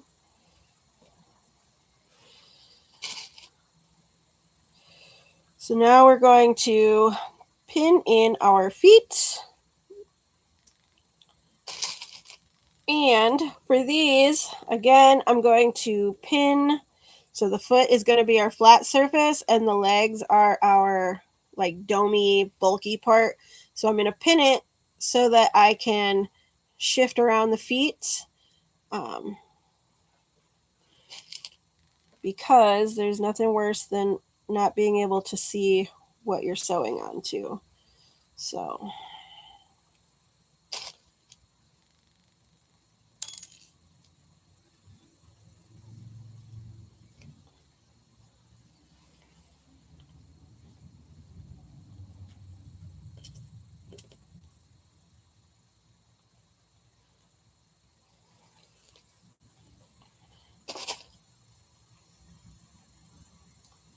and then we have to trim. So where the legs join right here, we actually have to trim that away. So I'm going to do it kind of at an angle like this so that when they stitch, they'll still stitch down that way. I mean, if you want, you can do it straight across. I just like to do it at an angle because then it still gives it something to grab onto. It is all sewn together already, so it's not going to do anything terrible. It just makes me feel better.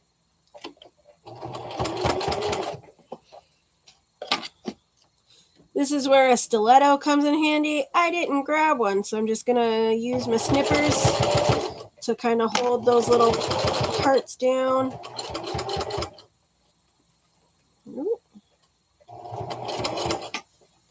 And again, the really tight corners.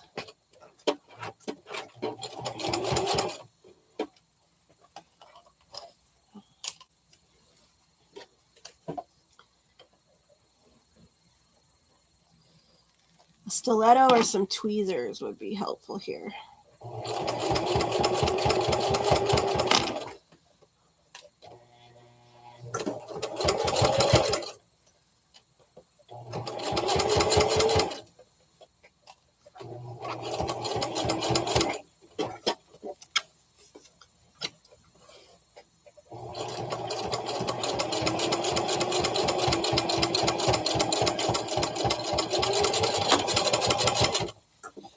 Actually, though, it was a little bit easier going than I expected.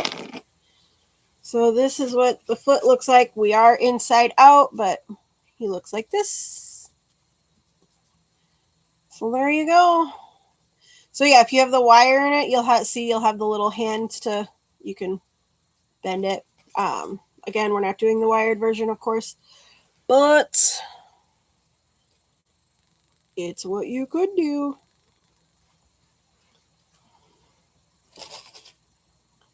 So we just got to get these done, and then we can sew the rest of this body together. We got to do the spikes for the back spikes.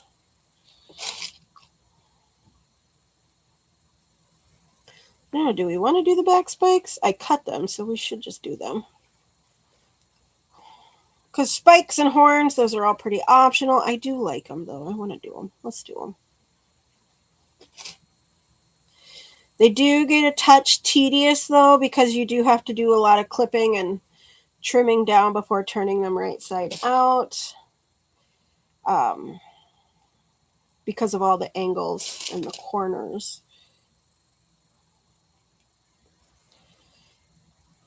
Not dreadfully terrible, but definitely not always pleasant either.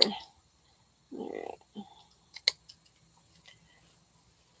That's one of the areas that you can like add more color if you want to. You can change the spikes if you do any of the horns. You can change the colors of the horns. Not everything has to be the same as the base color. And you know what? Like, there's no rule saying that you have to do all the appliques exactly how she had them. If you want to do your own custom applique design, you absolutely can.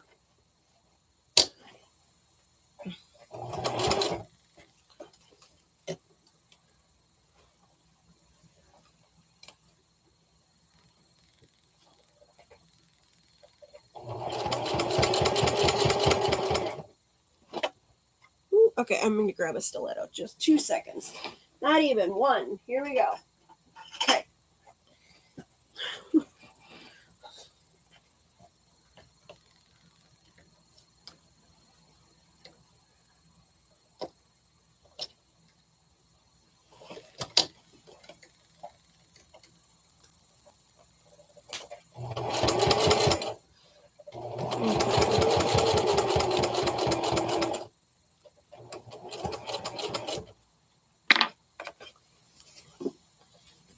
Flip him to the side.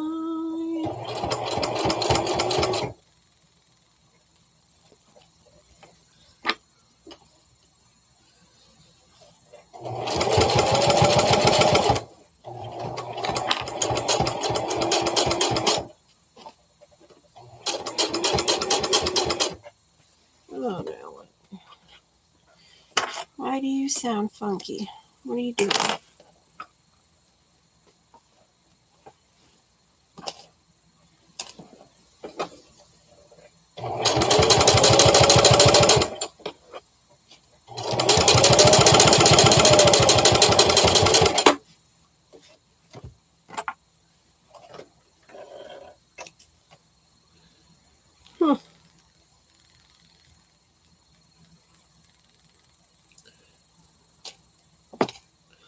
Dropped a couple stitches. I don't know if you can see that.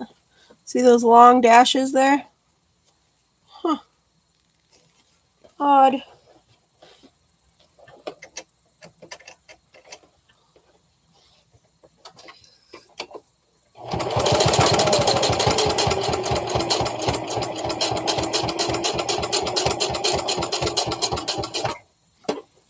I may have pushed it too. If you push it, it does that. Like it's not, you completely disrupt your stitch length.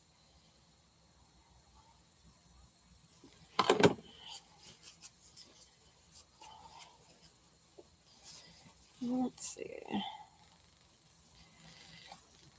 Ooh, okay, so these legs are super tight. Can't even, here, let's use a chopstick.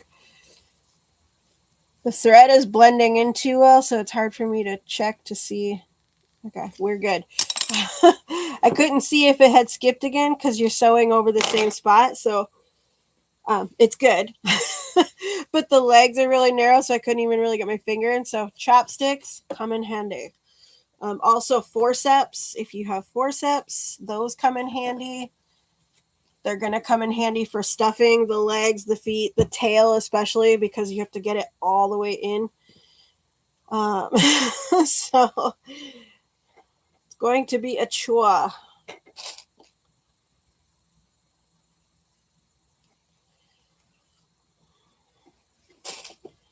All right, so we got 2 more feet.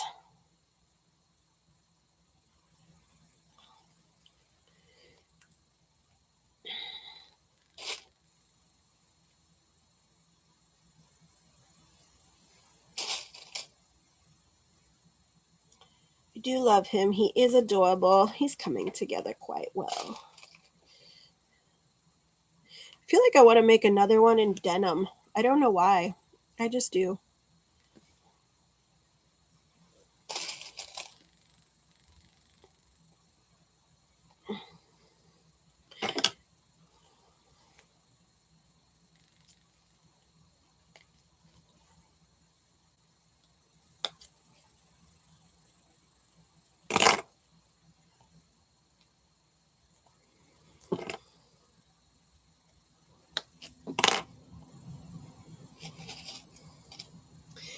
I always feel like I like to do something funky and weird and different, and although doing things in denim isn't really different, I just think he'd look really cool in a denim.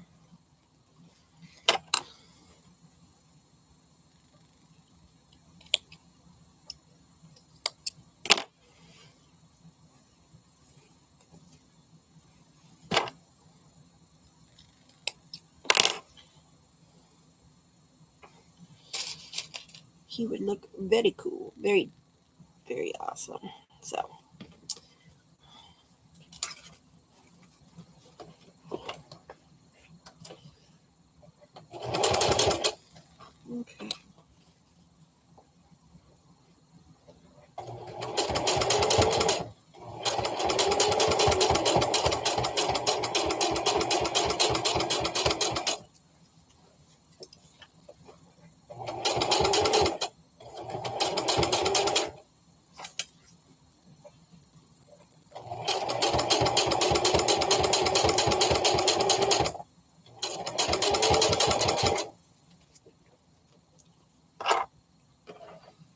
Oy.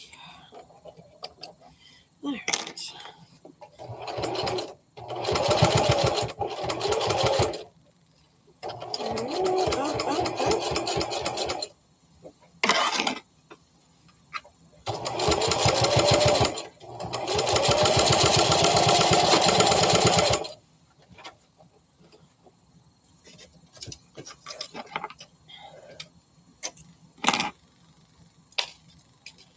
Here we go.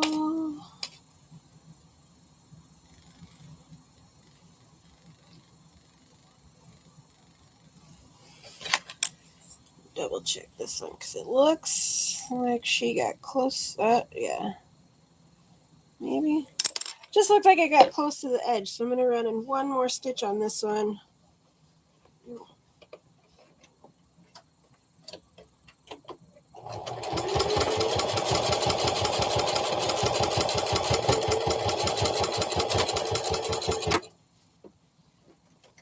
There we go. That's better. Said it probably would have been fine, but it'll make me feel better, and that's what we're doing. Okay, one more foot. Woo! We're getting there. We're getting there.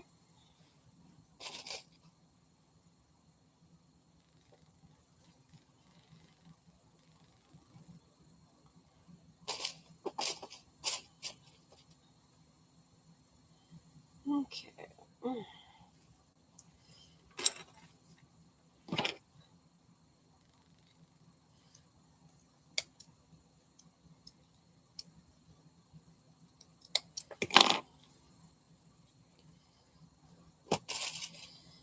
Okay, let's go this way.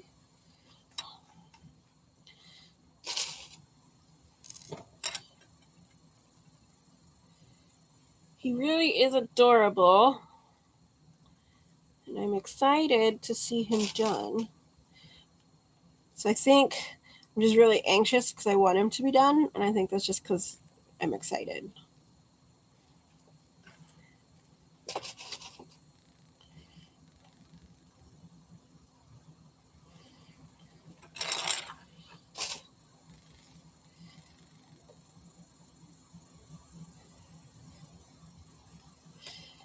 So where is...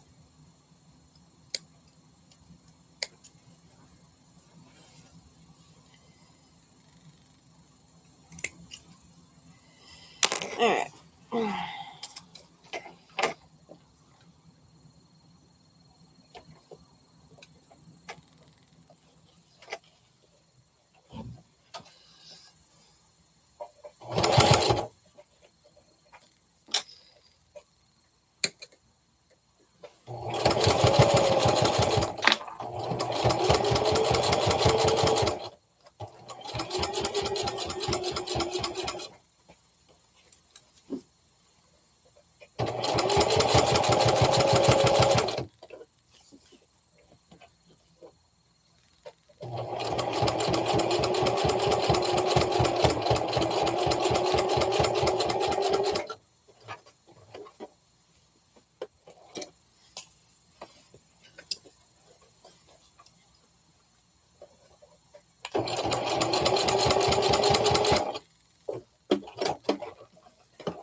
All right, come on.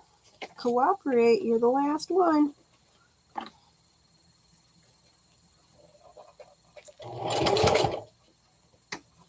Hold on. There we go.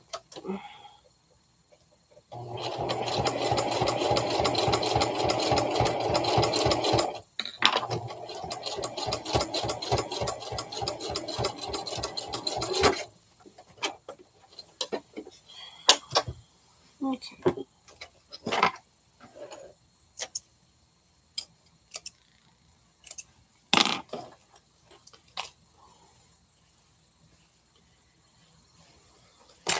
Let's test her out. Make sure that we've good. No holes. Nope, that one's good. And good again. All right. All right. So we have all of our feet on. Whoop, whoop. Okay.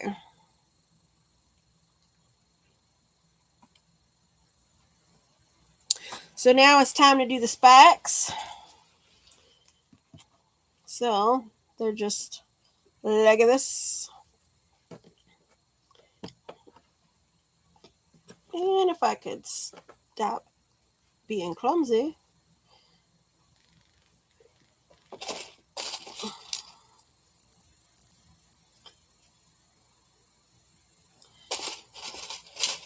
So you could probably do this without pins because it is pretty straightforward. However, this fleece has been shifting around on me. So I'm just going to pin it just to be safe.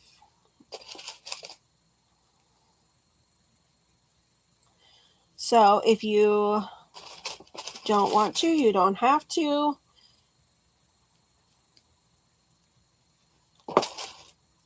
If I was using something a little more stiff like a denim, I might just put a couple in to make sure because of it, it's a longer piece.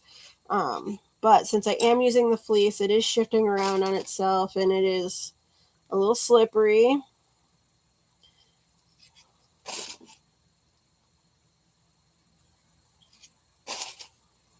Putting in some pins will save us some headaches later, I think. So this is an instance for all of our sewing police that I will probably not be sewing over my pins. They are just to hold these in place to get the stitches in, not to hold for easement and what's not. So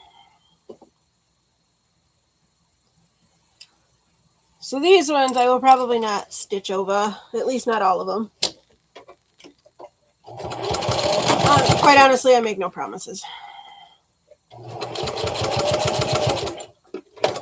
So you just go and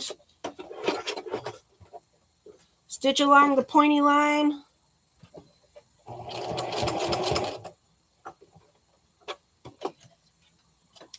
And that's it. Just make sure you don't go too far, too close or too far from your spikes, because then you will get them out of shape or you won't be able to cut them the way you want. It's like 2 or 3 stitches in each direction.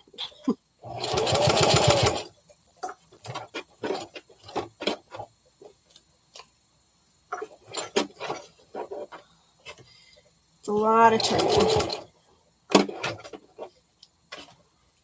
How many stitches each is going to depend on your stitch length and all of those things, but do one more.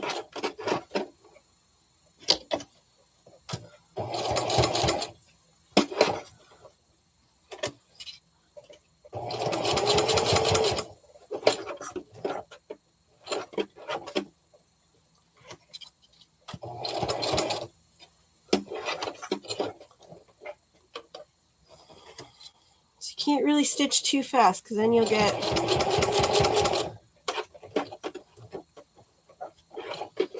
too close to the line.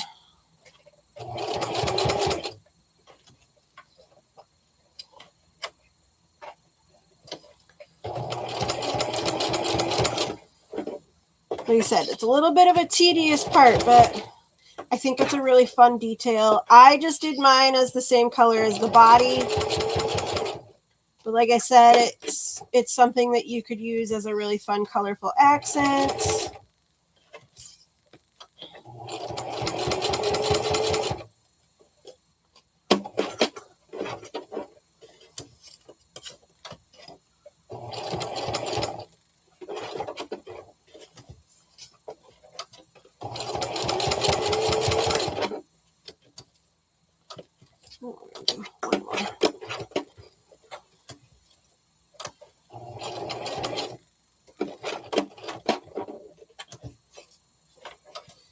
Almost.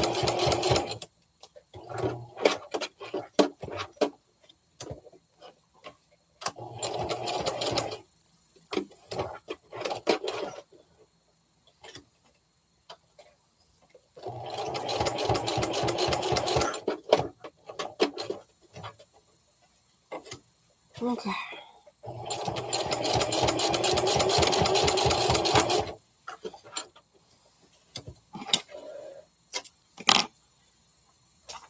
So for this, before you turn it right side out, you need to clip some corners. So we have to clip into here.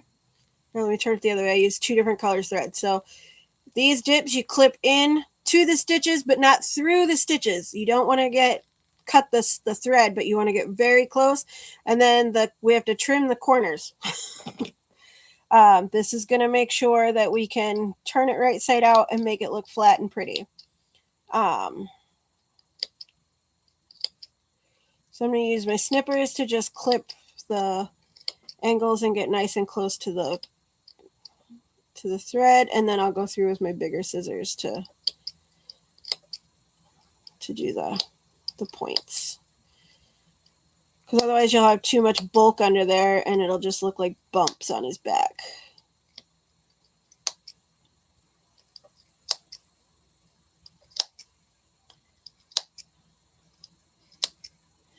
Alright, so then we're gonna, so again, close to the thread, but not over it. You do not want to cut your stitching.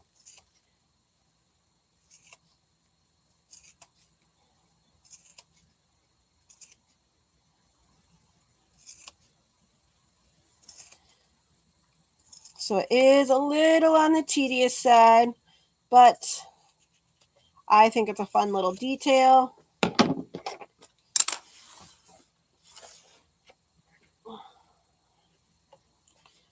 And then we'll flip her out.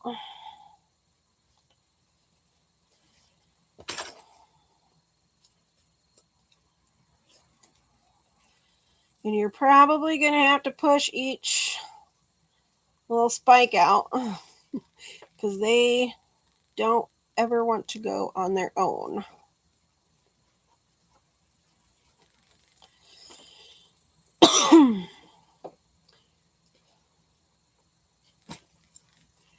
So you're not going to put any stuffing in here. There isn't really room for it anyway because they're pretty low. Because you also have a 1/4 inch seam allowance to attach it to the body. So just going to put a couple pins in as I go because while I'm pulling them, see how it like is flipping around? Just it is what it is.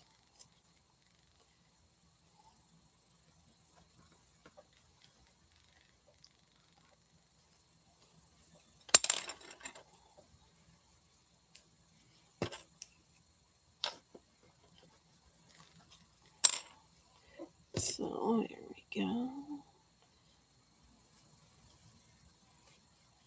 So you can try to do it with your finger, and you probably can get okay. I have chubby fingers, so there. And I think the chopstick just really helps to push it and shape it.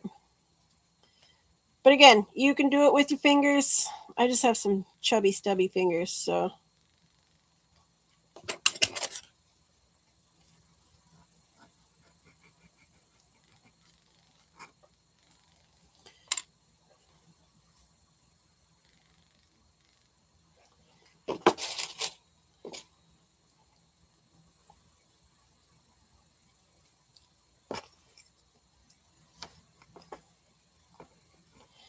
It just really gets right in there. There we go.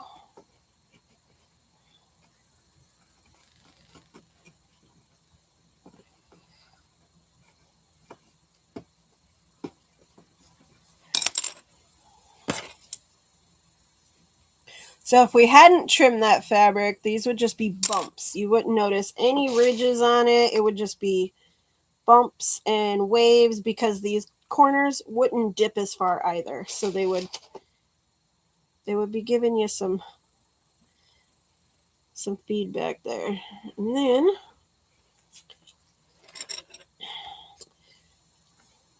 we are going to put it on the body. We're going to use clips for this because it's a bunchy one and the pins won't sit nicely. So I have marks on here. It gave you marks for alignment. So they are on there. She does a great job of marking everything, putting out like all the details.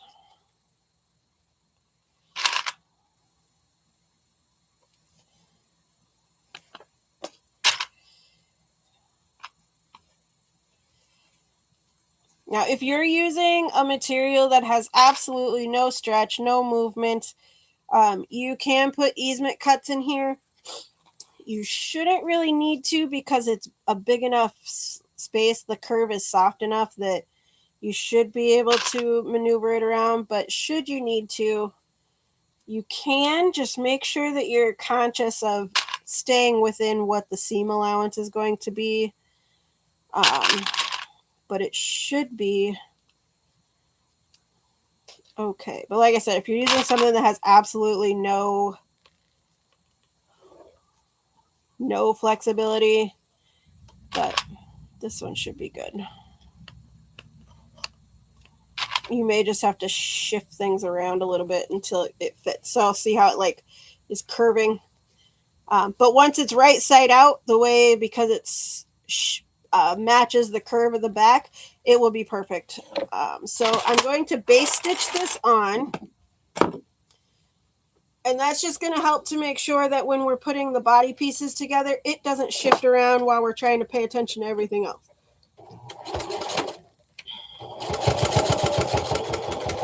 So when you base stitch, you want to just make sure that you're doing it within the seam allowance. I usually do it about 1/8 of an inch or so.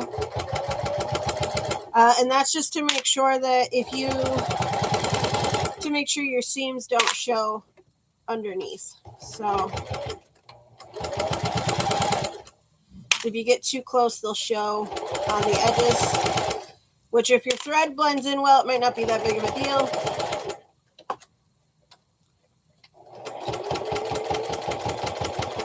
But this way, while we're sewing, we don't have to, while we're worrying about the layers moving around, we don't have to worry about this too.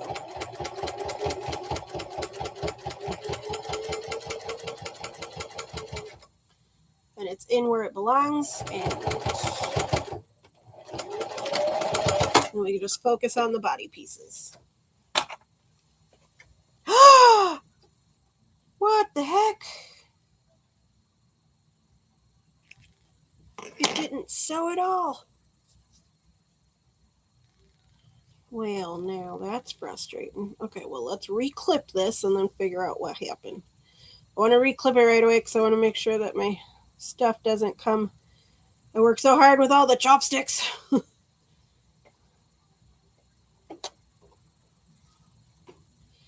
And then we'll figure out what the heck is happening.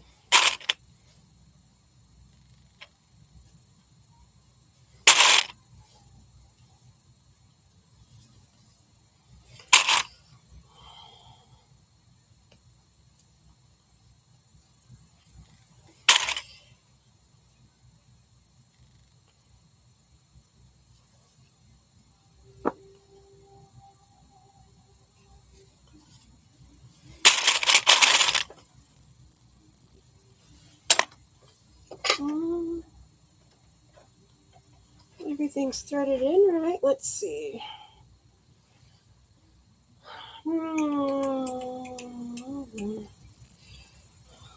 Let's see if we can. It's just some scrap fabric.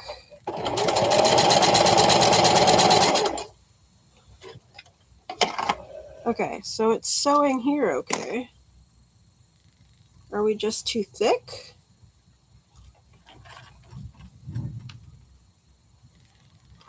Because it didn't break, it just quit picking up. Let's try it again. Let's see if it just...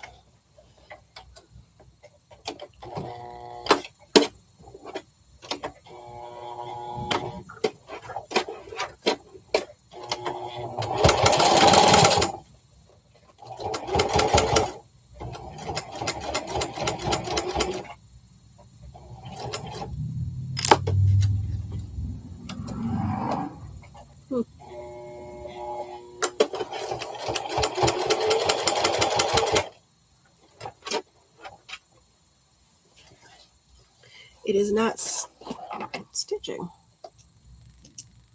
Huh.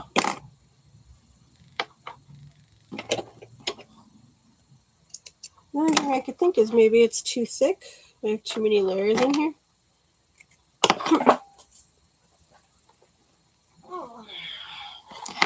All right. Well, I guess that's all we got. All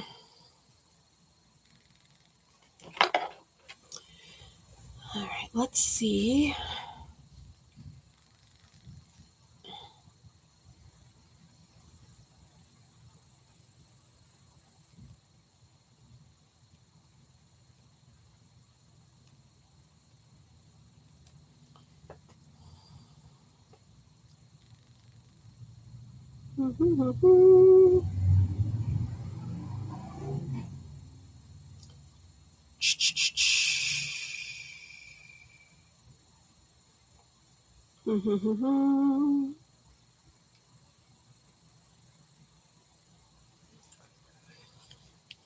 Let's try a couple of things before we give up.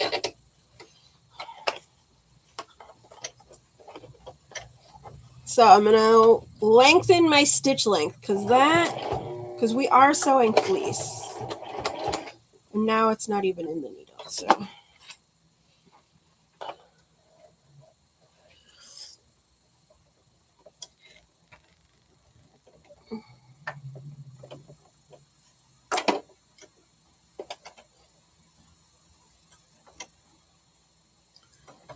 So when you do get to a lot of layers, it does help to lengthen your stitches. I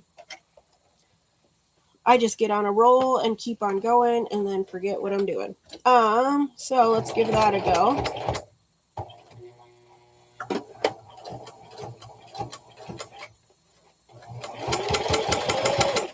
Doesn't even sound like it's going through the... And it's not.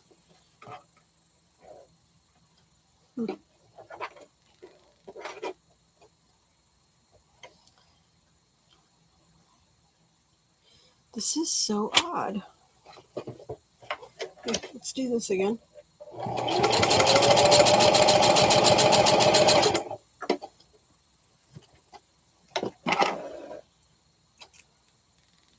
Huh. Okay, well, I guess.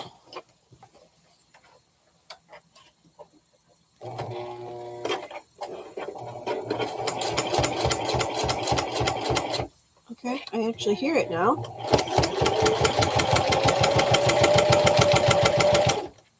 But it's not. Okay. So I guess that's it for the moment. I will have to finish this up on my big old heavy machine, which is in a different part of my workshop. So I guess we are done. So anyway, I will at least attempt to walk you through the steps and tell you what it says in case you are wondering. If you... So basically, we're gonna stay stitch this so it stays, and then we'll take this and line it up, make sure our little appliques match up all the way around, and then we'll go all the way around the curly tail and meet up at the body point where we met for the body. And then we're going to turn it right side out through the neck. And then once it's right side out, you'll stuff this and you'll stuff this. When you stuff the body, you want to make sure that you really get your stuffing down into the feet and the legs. This is where forceps come in handy, or a chopstick, something, a small dowel rod. Make sure you're just using smaller pieces at a time to be able to navigate them into these small areas.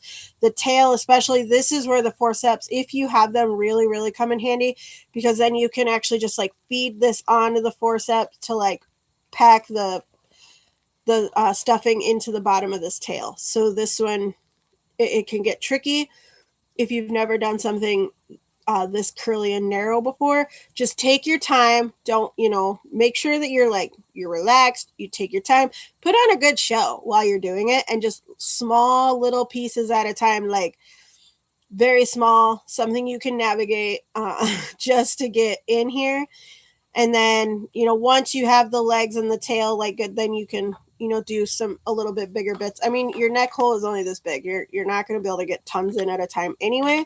But you want to make sure you're using a dull rod or something dull. You can use the backside, the eraser end of a pencil, whatever, to pack things in and do it. I like to pack fairly tightly, but you can, do it as comfortable as you are. The feet and tail and stuff, I do more tightly than the body just so that they hold shape. If you're doing wiring, you want to make sure that it's not too tight or you won't be able to move the wire. You just won't have room. So just play with it as you're going, see if it's, to your liking. And then you're going to take the head and you're going to hand stitch it over the neck hole. So it will all attach that way. And it is in her direction. She does a really good job of illustrating that and showing you. I will make a video to show the final product when I'm done because I have to take it to a different machine and finish it up and then figure out what the heck I'm doing. I don't know. Maybe my tension is off. This machine is kind of new to me. So I'm not really, because I'm a huge brother fan and my brother is we're not getting along today either. Actually, she just needs to be serviced, so she wasn't really up to a task. But so I will get this done and I will put up a video of it finished. So I apologize I didn't get to show you the whole thing, but hopefully you at least got, the gist of it and maybe some of the more complicated parts. If you have any questions, definitely go ahead and drop them in the comments. Otherwise, check out CholyKnight.com. Let me see if it'll let me put that in the chat so you can at least see the comments.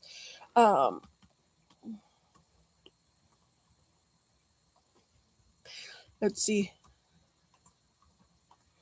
CholyKnight.com to check out her patterns. She has, it did it. Let me put it in. So she has some fantastic patterns. Again, if you've never sewn a day in your life, she's got a beautiful beginner package that you can do for free. She has free patterns for you to use, different characters, stuff like that. The ones that she sells are extra phenomenal, and it's multiple versions per pattern, so you definitely get your money's worth. Her prices are pretty reasonable anyway, and again, I don't make any money off of recommending her patterns. I just think she's really good and really talented, and her stuff is phenomenal. Her instructions are top notch. Like I said, go on and look at her free stuff, download one of her free patterns, just to get a grasp of it. Just so you can see, hey, is she worth buying? Because this day with AI, you never know. She's fantastic. So if you have any questions, let me know and I'll show you the finished product when it's done. But that's kind of a bummer. So anyway, I hope y'all have a happy Saturday. We'll talk to you soon. I'll be back next week to do an overall jumpsuit by Winslets. And again, the link in my bio has my sew along schedule with a link to the pattern if you want to check it out and follow along. The fabric should be in on Monday, so you can follow my shorts. I'll have my shorts and reels will have the some of my progress for the prep on that. Otherwise, I will see y'all next week. Thank you very much, and I hope you have a fabulous day. Okay, love you, bye.